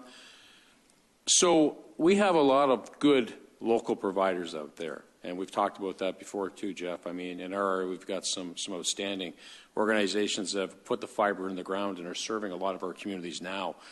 I guess the question for me always is, I support the overall goal here to connect everybody. But at the same time, we got municipalities, we've got residents living in Lambton County that have been waiting a long time as well. So, you know, I'm always willing to work with the local providers to try to find those solutions in the interim. I know the goal of this organization is to connect everybody. I mean, that's what we're looking for at the end of the day, to make it easy to do business all across the province, all across the world. But it's important for us to kind of understand where we are in the pecking order. As you say, we have been fairly proactive here in Lambton. I mean, the companies have done a great job in some places. We do have other places where we have dead zones. There's no doubt about it. We need to get those dead zones cleared up and fixed up as soon as possible so people can enjoy having the luxury of having this high speed as well. So I guess that's just my comment. I mean, I'm always torn. I want to work with SWIFT, but at the same time, I want to work with my locals. And now that Sarnia has signed a deal with Bell to be able to, you know, meet their needs. I mean, I just wonder, it sounds like we're getting pretty close to being fairly well organized as a county. We do have some dead spots. We do have some areas that aren't in the same kind of shape. But I'm just wondering how, again, you mentioned it probably would serve us well. But at the end of the day, I'm still trying to figure out what's the best for us here in Lambton. Do we work with the providers? Do we put our money into those organizations to hopefully get this done sooner? Or do we continue with SWIFT? So that's just my comments. I'll leave it at that, Mr. Warden. I could just make a comment. So if you look at the slide of the 28 qualified providers, folks like Brook Telecom, Cogeco, Nexacom are fairly local to your folks. And there are one or two providers that are nearby that chose not to participate. That was their business decision. Our board has chosen not to reopen up the pre-qualified list at this moment, but any provider that is not on this list has the ability to partner with any of the providers on this list. And you have to remember, every piece of infrastructure that gets funded by SWIFT and is put in is open access. So if it goes right by a community and one of the providers not on that list wants to connect to it, they absolutely are welcome to connect to it. And that's the beauty of open access, is that we can't block anyone from providing services on the network. Councillor Gilliland. Thank you, Warden Weber. Mr. Hogan, thank you for your presentation. The reason you're here today is because I asked the question at last meeting on where we were in our milestones, and it's clearly that you're in the planning stage because the RFPs are being put out. And I think Councillor Case may have captured part of my question, because I'm having trouble figuring out how, when Cogeco and Tech Savvy and some of those people are expanding into our area, how it fits with what you're doing. And you're saying your fiber is available to them in the long term. And I guess I was having trouble making that connection with your competitors. Thank you. I think the easiest way for me to explain it is this way. So this is what Lambton's actually better served in this. This is a typical example of an area. So there's existing fiber in the ground, whether that's Cogeco or Bell or whoever, right? And that's not all Cogeco and not all Bell. It's a mixture of Bell, Cogeco in the connection. So the existing fiber that's in the ground today or has been built, for instance, in the last 6 months by a Cogeco or a Tech Savvy, the providers, when they bid on our proposals, you can see we don't overbuild most of the yellow strands with the new SWIFT fiber. We overbuild some places where the fiber is 25 years old and needs to be updated, but we try to leverage all the existing fiber. And any fiber that has been built since July of 2016 is eligible for subsidy for the providers. So if they have a little piece of yellow bits that they've built since July 2016 and they want to throw it into the mix as a piece of fiber that can be subsidized so that they now have more capital to build further, we can do that. So the more fiber that gets built, the quicker our network will end up being finished. So it's really a good thing that there's the natural progression that the providers are building fiber. Does that answer your question? Okay. Thank you. Councillor McGugan. Mr. Warden, members of the County Council, thank you for your presentation. I will be brief. I'm a little confused. You got 180 million from the two governments. Now you're talking to 300 million. Where did the other 120 million come from? And I'm afraid, as Councillor Case mentioned, those at the last, I'm afraid you're going to run out of money. Where do you get the money to just continue to develop for the next 25 years? This is the current project, 288 million. I rounded around to 300 million. So we got 90 million from the feds, 90 million from the province. We're raising 90 million plus from the private sector. They will be contributing their own money. And we've raised 17 million to date from the municipalities, and we expect we're going to get between 19 to 20 million eventually when we get the rest of the partners signed up. So that's the original project. And you're right, that's not enough money to give broadband for everyone. So where are we getting our money from? We have, we're very much trying to affect some change or influence the federal and provincial governments to try and convince them that it's a good investment for them to continue to fund broadband as an infrastructure project. The same way they help municipalities fund your bridge repairs and your roads works, right? And the facts that we're building from the work that the University of Guelph is doing for us will give us real hard data that show them this is a good investment for your government. So that's one place. But the other place we've got ongoing funding is we have this concept of the Broadband Development Fund. Any funded provider that accepts our money and starts connecting customers to their network have to give SWIFT back a small portion of that revenue. So we will be self-sustaining because of that BDF. Not only will that run the costs of running the organization, but we will have enough money to create capital dollars that the board then can choose where to continue to build out broadband. That is the 25-year window. If we didn't get another cent from the federal and provincial governments, our analysis says our Broadband Development Fund will eventually fund the network. But we all recognize that 25 years is too long.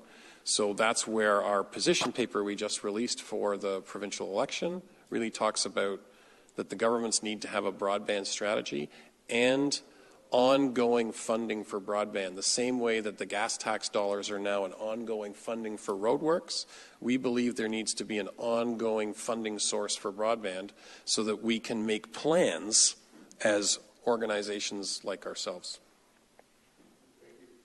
Thank you. Seeing no further questions, thank you for that update and your presentation, and we look forward to all being connected.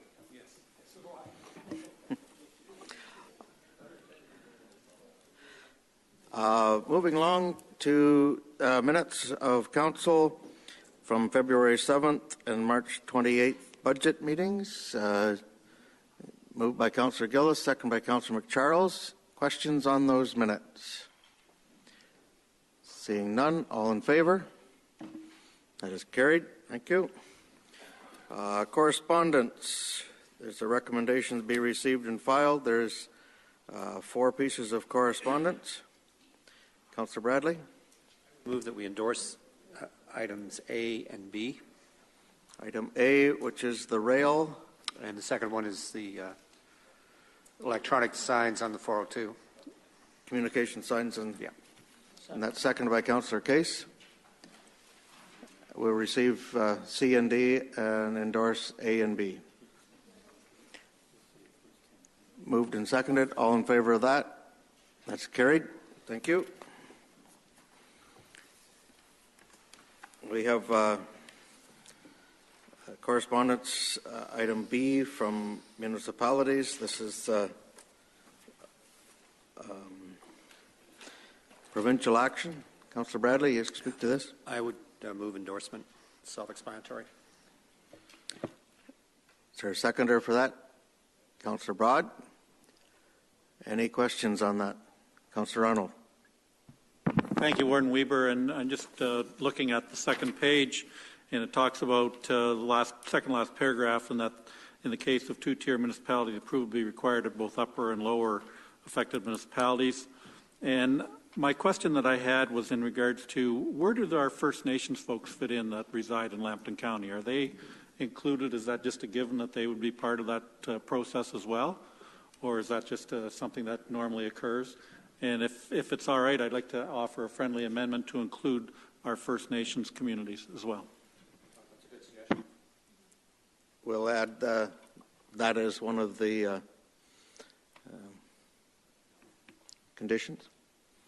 And that's okay with the seconder? I believe Councillor Case seconded that. Yep. So, having a little bit of experience around this particular subject, those consultations take place anyways.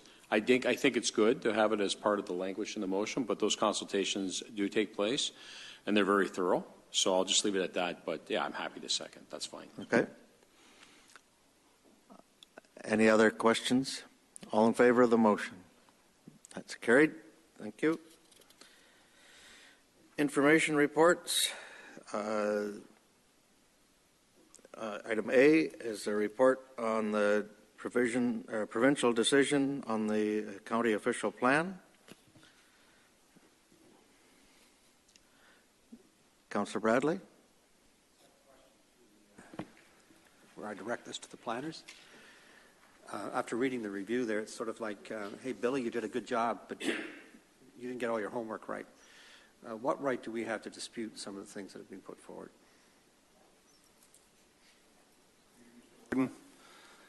I have the foresight to call our planning department here because you know, I'm versed, but I'd like them to back me up on this. We do have the ability to appeal that decision to the new local planning appeals tribunal under the old OMB process, and that is a decision that council can make. I mean, this is the province maintaining their provincial policy statements. The ability for us to challenge that appeal successfully would be something that we should bring back. But the last day for our appeal date would be April 10th. So that's one of the reasons why this is here in front of council today. Okay. Is there a motion to receive the plan, or Councillor Broad? Yeah, just want to know when I can ask a few questions on this, whether we go ahead and make a motion, second it, and then open it up for discussion, or can we have the discussion now? Let's receive it for information then and discussion. You would move that? We receive this for information and discussion. Second by Councillor Bradley. All in favor of that? That's carried. It's open for discussion. Councillor Broad. Yeah, thank you, Warden Weaver. I guess I got some questions for the planning staff. As we can see, 4.2.3, 4.2.4, our province in their wisdom doesn't like their own provincial policy statement because they removed their own provincial policy statement wording and replaced it with something they generated. And I guess when I read 4.2.4 at the very last sentence, they're asking us to get the agricultural community's permission in order to move forward with something less than 100 acres. Now, living in rural Don-Euphemia, we don't have a local community group. We do have county community groups, but they're not, definitely doesn't represent Don-Euphemia on their own. So I guess my question is to planning staff is, what the heck are they looking for in that comment? I read the OP, it's 145 pages, and nowhere in the 145 pages, nowhere does it specifically ask special permission to do something. So I don't understand why the province would come up with this harebrained example they got here. Being from a rural agricultural community, they're the ones that elected council.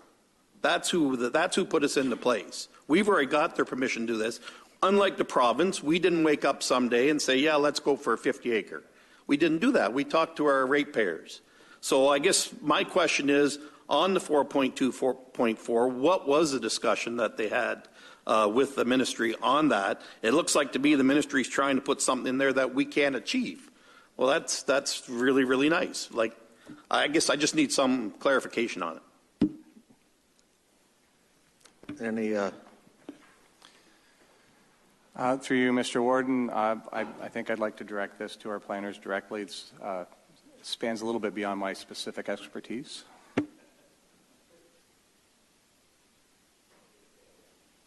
You get the mic? Sounds like it's going.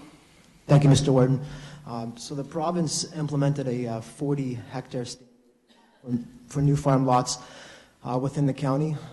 In terms of allowing for flexibility, they did insert that policy that was just referenced that would allow local municipalities to their own local official plans to carry out a farm lot study, essentially, to change the standard to a lower standard if there's evidence to support it, including consultation with the local farming community.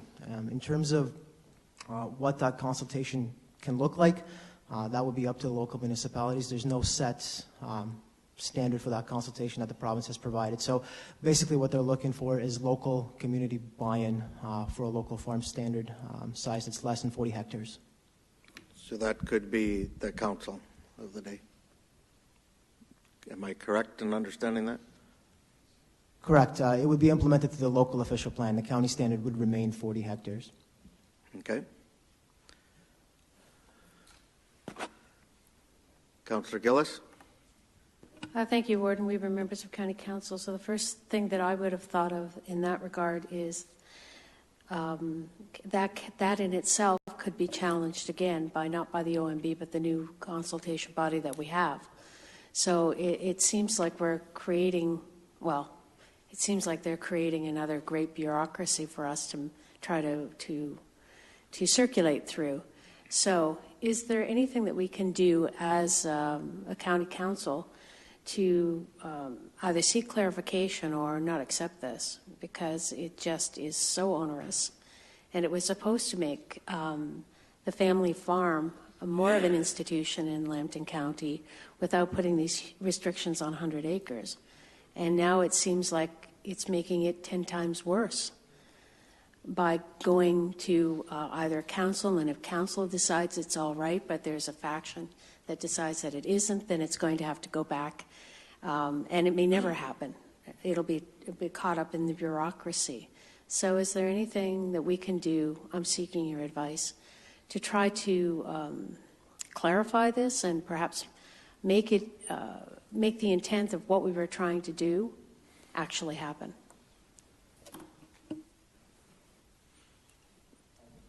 I would. I'll ask Ben to respond to that. Sure. Through you, Mr. Warden. So what the province has done is they've pretty much set a standard of 40 hectares across the board. And if local municipalities want to deviate, that option does exist through local official plan amendments. And the process to implement a local official plan amendment for a lower standard would be up to the local council of the day.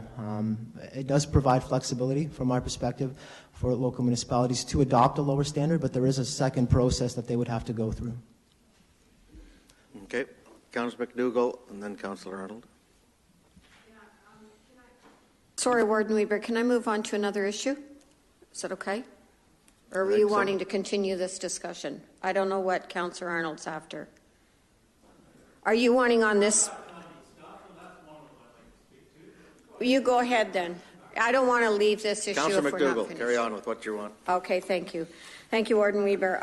I had a question that I wanted to present to our planning director about number 2 and the modification of section 2.3.14, permitting a second dwelling unit in an accessory building.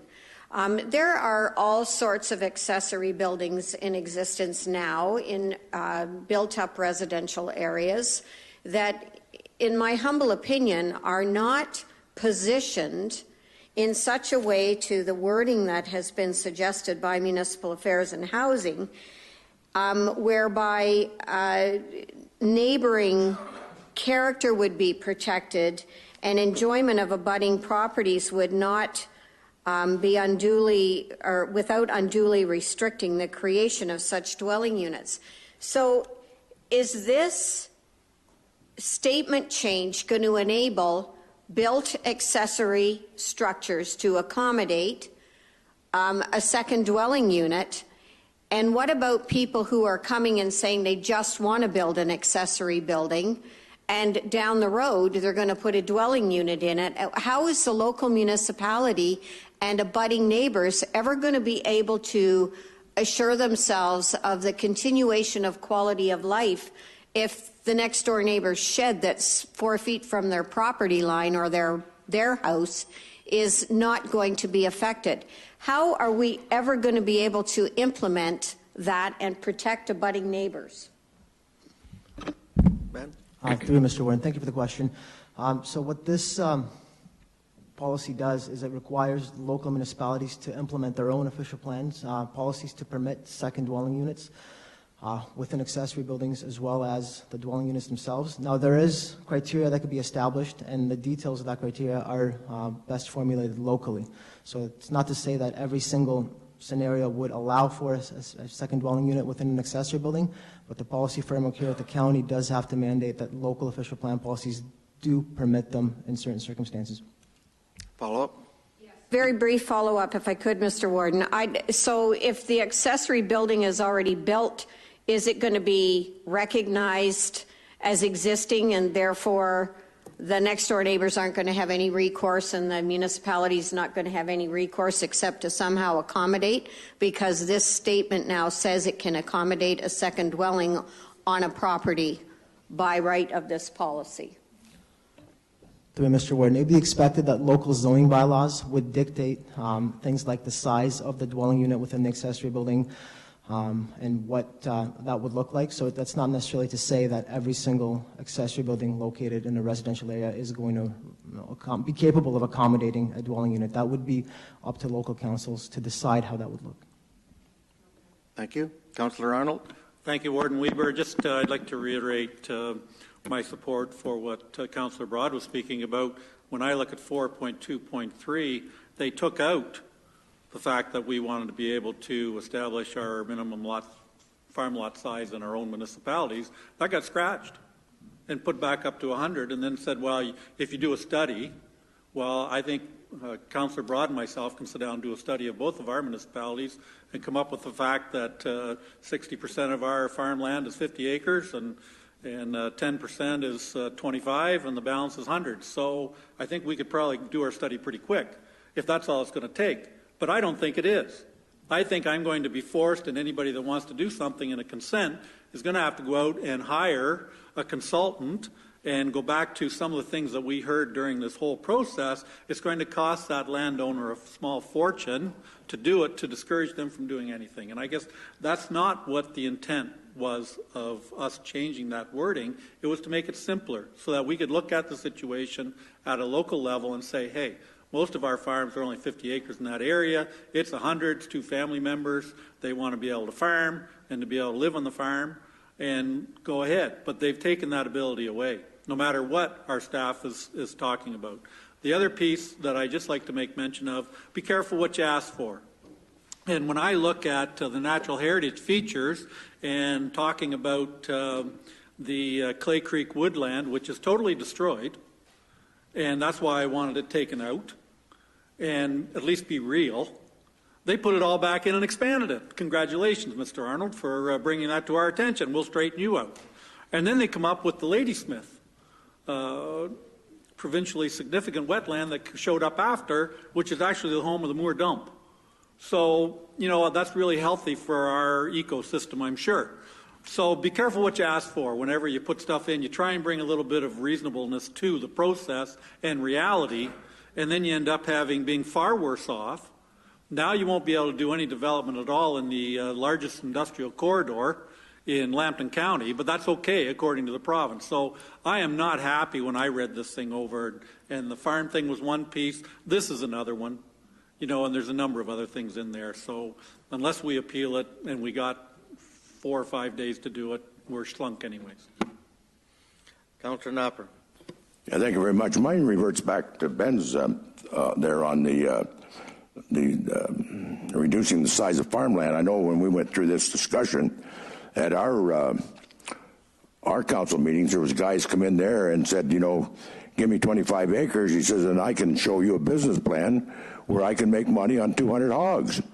And I'm not sure this is what you want to really create, because maybe Mr. Weber could come along and do that, but Mr. Arnold, after that guy moves on, can't do it. So is that what they're asking for? Something similar to that? Like, if I can bring you in a business plan where they've done it in Iowa or someplace this guy was coming from, and prove to you that I got a business plan that I can make that farm viable, that you would pass it here? Through you, Mr. Warden. So the intent of allowing municipalities to do the study is that it would be locally initiated. It would be a municipal-wide study, so it wouldn't be on a case-by-case basis. So the standard for new farm lots would be 40 hectares unless the local municipality carries out its own study to justify a lower standard within their particular jurisdiction. And that will be based on typical lot farm sizes in their municipality as well as viability of those farms. Okay. Councillor Bradley? More of a question before I move a motion. Probably more of a legal question or planning question. So if I move a motion to appeal, there's really no cost to that. That would give us time to discuss further and in more detail what our opposition is on the bigger issues. Is that correct? They've almost brought on an appeal. And this isn't the place this morning to sort of get into all the issues, but I'm just wondering, would that work if we file the appeal and then we either have a special meeting or deal with it through the committee to focus on some of the bigger issues that have been raised here today by different speakers? Through Mr. Warden. So the appeal cost is $300, and that basically sets in motion the proceedings, and then there'll be an opportunity for further discussion with council to see what direction it wishes to take. Okay, then I will move that we appeal the response from the province. Councillor Murray will second that. Discussion on that? Councillor Knopper? On an appeal, would everything be open in that whole plan then? I believe we're appealing the response, which is the specifics of the response. So I think in the appeal you have to state which sections you are appealing. You're not appealing the entire plan. You're appealing the portion on farm sizes. We just respond in general to all the suggestions that came back, and then we can drop them as we get into this process. I presume it's like there will be some mediation and things like that would try to resolve that, because it's not everyone in here is responding to all those issues. It's the bigger issues. Okay. Are we clear on what we're appealing? I guess I'm not just yet. Ben? Okay, Mr. Warden, could I ask if there are any modifications which are not going to be subject to an appeal? Because we should focus the appeal on those issues that are problematic for council. Okay, so if I'm hearing it's the response on the farm size and also on the wetlands issue? I think we should just appeal the changes and then we'll decide what we're going to do. So I want to be clear on what the motion is. The motion is that we appeal the farm changes to the farm size, which is what was that item? Number 6? No, item number 7.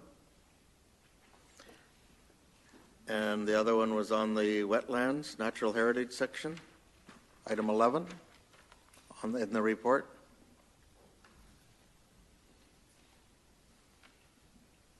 I mean, if anyone wants to add something in, now is the time to do it.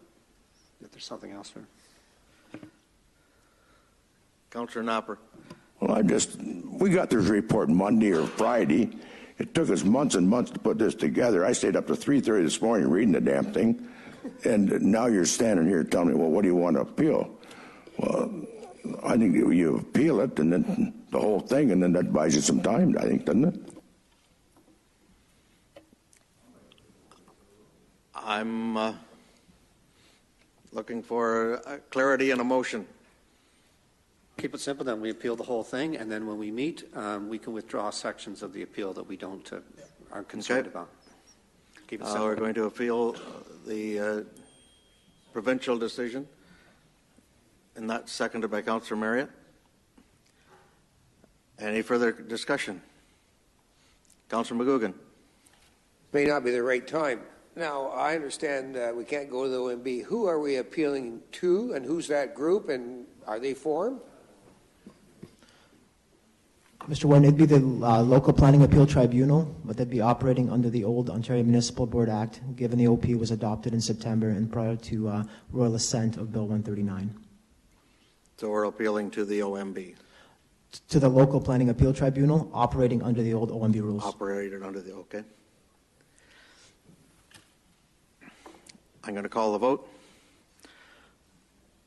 Councillor Bean, all those in favor of appealing?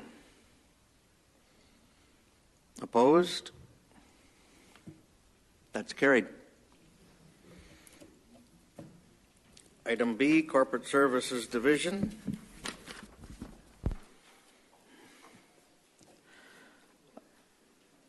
I believe that's an information report as well. Motion to receive that. Bill 177. Councillor Bean, seconded by Councillor Case. All in favor? That's carried. Items not requiring a motion. We have Creative County minutes, Sarnia-Lambton Economic Partnership minutes, and Community Development Corporation minutes, and TSL Board minutes. Motion to receive and file. Councillor Case, second by Councillor Cook. All in favor of those? That's carried. There's a report here from Corporate Service Division on alternative members and related policy report that has a motion of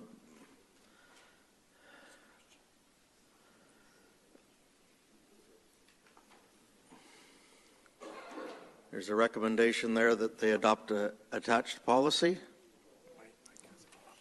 Councillor Bradley? Unless there's some compelling reason, I was going to refer this to the new council in 219. I'll second it. It's been moved and seconded that this get referred to the new council to deal with. Any questions regarding that? All in favor? It's carried. Thank you. Committee minutes. AM committee meeting. I would call on Chair Warden to present these minutes. Thank you, Warden Weber. I'll present the... Chair Arnold. That's close enough. The minutes of the AM committee meeting on February 21st for perusal. Thank you. Item 1, correspondence. Item 2 is a correspondence received and file. Item 3, information reports. Item number 4, Ontario Traffic Manual. Public Health and Services Division. Item 5, correspondence. Item 6, information. Item 7, the paramedicine program funding update. Item number 8, Medical Officer Health, Future County Council. Item number 9 is information reports on cultural services.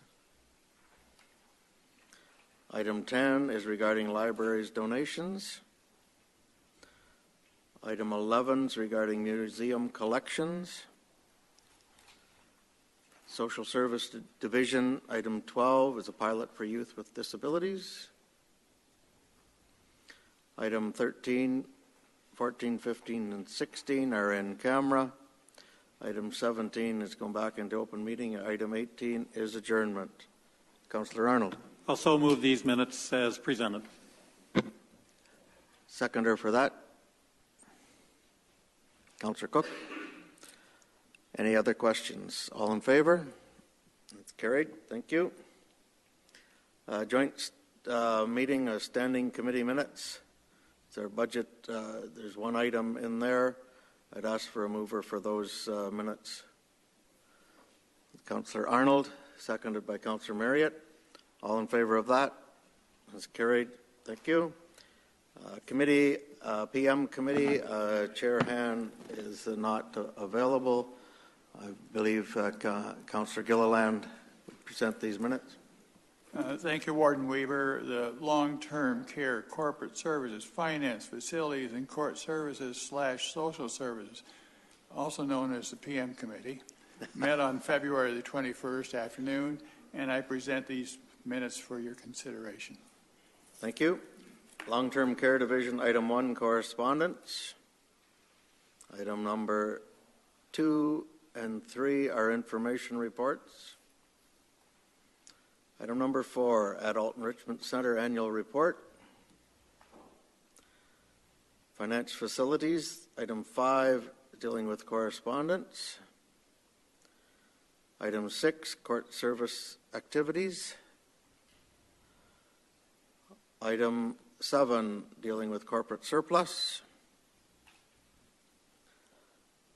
Social Services Division, item 8 is information reports. Item number 9 regarding the Hub and Home for Good programs. Item 10 regarding pilot for youth with disabilities. Item 11 is adjournment. Councillor Gilliland. I move the acceptance of these minutes. Seconder for that, Councillor Case. All in favor of that? Opposed? That's carried. Thank you. We have one item, number 14, tabled from a previous meeting. This was the motion that was dealt with on March 7th that tabled the tax policy for the vacancy rebates. And we tabled items, where'd they go? G and H of that report. So we need a motion to lift those items from the table. Councillor Arnold, second by Councillor Bradley. Any questions? All in favor of that motion to lift that from the table? Opposed? That is carried.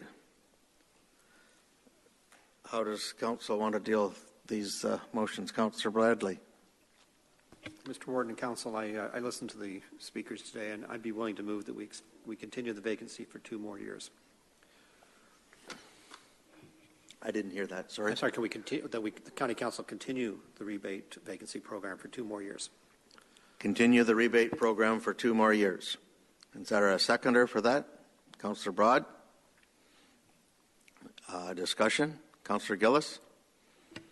Thank you, Warden Weber, members of County Council. I was speaking to the chair of the Chamber of Commerce just after, during our break, and one of the things that they said that they would do if this came forward is, from a philosophical point of view, they would look at options and other ways to improve the properties that are vacant and find ways that they can, if we decide to phase in, they'll look at options of how that can be done and what they can do. So I think they want to work cooperatively with the county, and I think this is a good step forward. Also considering the fact that we are looking at a progressive boom era, then we don't want to do anything to divert that or sabotage that in any way. And certainly, if you reflect back on what happened in the early 1900s, where the whole area was, I believe, a tax-free zone that encouraged so many businesses to come in, then we in turn can reflect that in this century, and hopefully the same results will occur. Okay. Thank you. So just so I'm clear, we're continuing it at the same rate for 2 years? We're not phasing it out over 2 years? For 2 years, and that council can then determine, because if I could speak to it a little bit, the vacancy rate is high in Sarnia, but with the purchase of Bayside Mall, for example, and its renovations, it will reduce, I believe, significantly that statistic. And I do have concerns. I mean, every time I drive by the 5 corners in Sarnia, Mitten, and Wellington, there's been properties there vacant for 10, 15 years. So by putting in 2 years, the council of the day can make a better assessment. Philosophically, I think we should be moving in the direction of eliminating this particular rebate. And so that's why it's only 2 years. And I appreciate the Chamber doing whatever they wish to do. But to me, it's pretty clear this would expire in 2 years. So does the motion say it's continuing for 2 years and then it's done? It's not debate it again in 2 years. I guess that's fine. The future council. I'm simply saying that it's a 2-year extension on the basis that the next council can decide on a changing, shifting landscape whether they wish to continue it or not. Okay. So it's just deferring this decision on vacancy for 2 years. Councillor McDougall.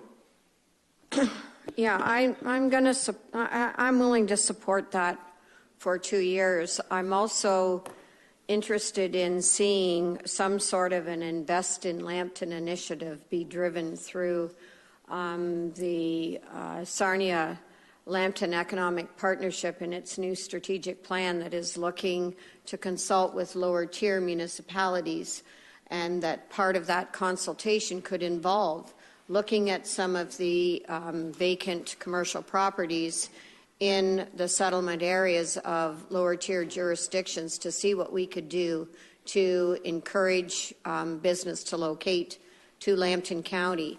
2 years can go by very shortly, and I remember running the downtown BIA and being absolutely defeated, along with many, many businesses, at some of the derelict properties that they were powerless to affect as neighboring business.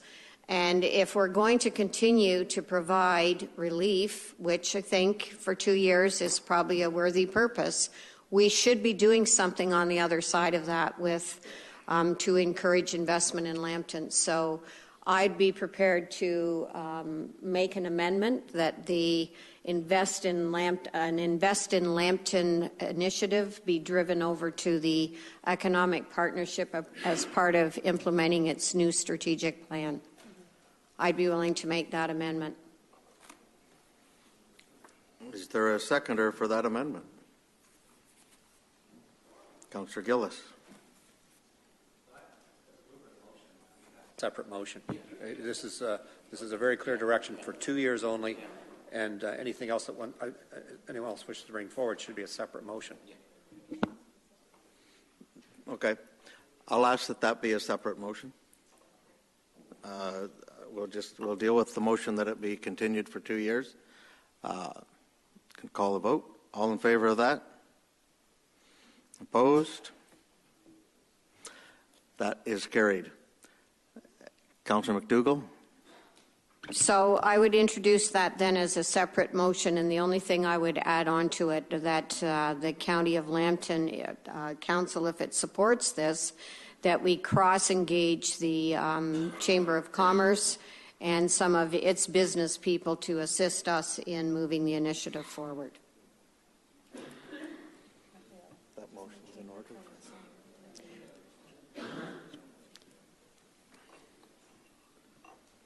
And if you'd prefer that I just make it a simple motion, I'll just make it a simple motion that for 2 years we develop an Invest in Lambton initiative to be promoted through SLEP and the new strategic plan. And as Councillor Gillis says, the Chamber of Commerce is part of SLEP. They can help.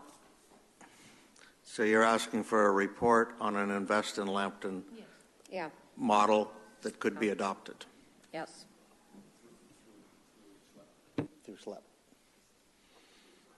And this has been seconded by Councillor Gillis. Councillor Nappert? Isn't that defeating the whole motion? The way I look at this here, I'm going to support the original motion there. It's to get these people. That's all. Well, I did support it, I guess. Yep. It's moving forward. It's saying, look, we're going to do it for 2 more years. Get your act together here, folks, and giving them an extension of it. This other way, we're just leading them on, and it's going to be status quo all over again, I think. There's no really incentive. Councillor Case. Yeah, and I understand the spirit of the motion, but that's what SLEP does now anyways. That's part of their role, and we are working on a new strategic plan within the organization. So I understand the spirit the motion was made and the spirit that it was made, but in all honesty, that's part of the role and part of what they're doing now, and we're working on that. So I just don't want to confuse things a little. So I understand the spirit, but I think we're doing it now, so I won't be supporting it based on the fact I think it could cause some confusion. So that's my piece. Okay. Any other questions on the motion? Call the question. All in favor? Opposed? That motion is lost. We have a notice of motion. We're dealing with that today, or is that that's today? Notice of motion, Councillor Bradley. I will move that. It's self-explanatory, and it's simply to request a report that would come back here prior to September for County Council. Is there a seconder for that? Councillor Broad. Questions? Councillor Marriott. Thank you, Warden Weaver. I would just like to see if the mover and the seconder would accept not only a report from county staff, but input from the local municipalities, since they meet together anyway. Whatever can be added to make the report complete. Good suggestion. Thank you. Okay. Questions? Any further questions? All in favor of that? Opposed? That's carried. Other business? Councillor McGugan.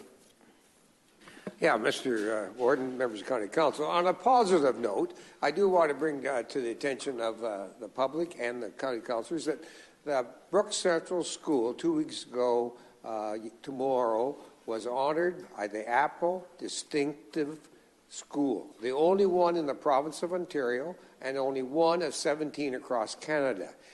We were invited to attend. I did go there. I really felt embarrassed when a 6-year-old boy was showing me how these robots worked and how he was doing math and English and geography. Don't ask me to explain it, but I was really impressed. The teachers are in a learning mode, so I think it was a really wonderful opportunity. And just as a little sidebar, I just want to mention to Councillor Bradley that, you know, those in the far east of Lambton County, we're still trying to survive. And I think it was a real positive for Brooks Central School to be honored. And I did have a chance to talk to 3 Apple representatives from Toronto, and I was intrigued, and they were really impressed. Thank you for that, and congratulations to Brooke. I'd like to also add congratulations to Tyler McGregor, our local Olympian, who was got a silver medal in the Paralympics recently. He was honored yesterday at the Forest High School. A member of the Forest community and their family was there, so congratulations to them as well. Seeing any other new business, Councillor Bradley? Can we make that official too on both requests? I want to make note. I want it noted that I spent 6 to 8 hours out in your community this past summer, touring. 6 to 8 hours. 6 to 8 hours. No. It felt like 68 hours. You were drawing me just down. No, but I think when you bring something like this forward and what the warden did, you should have an official resolution of council to send to the people that were honored. So I'm move that they be recognized, both of them. Second by Councillor Broad. All in favor of that? That's carried. Thank you.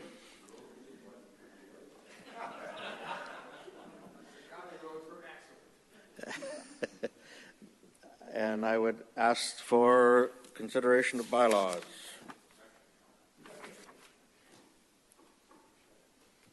Thank you. It is moved by Councillor Boucher, seconded by Councillor Bradley, that bylaws 12 to 17 inclusive, as circulated, be taken as read a first and second time. All in favor? That's carried.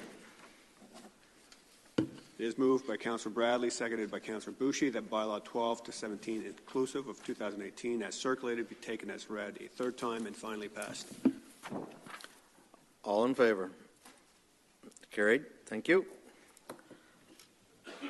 Motion to adjourn. Councillor McGugan and Veen. All in favor? And we'll sing O Canada.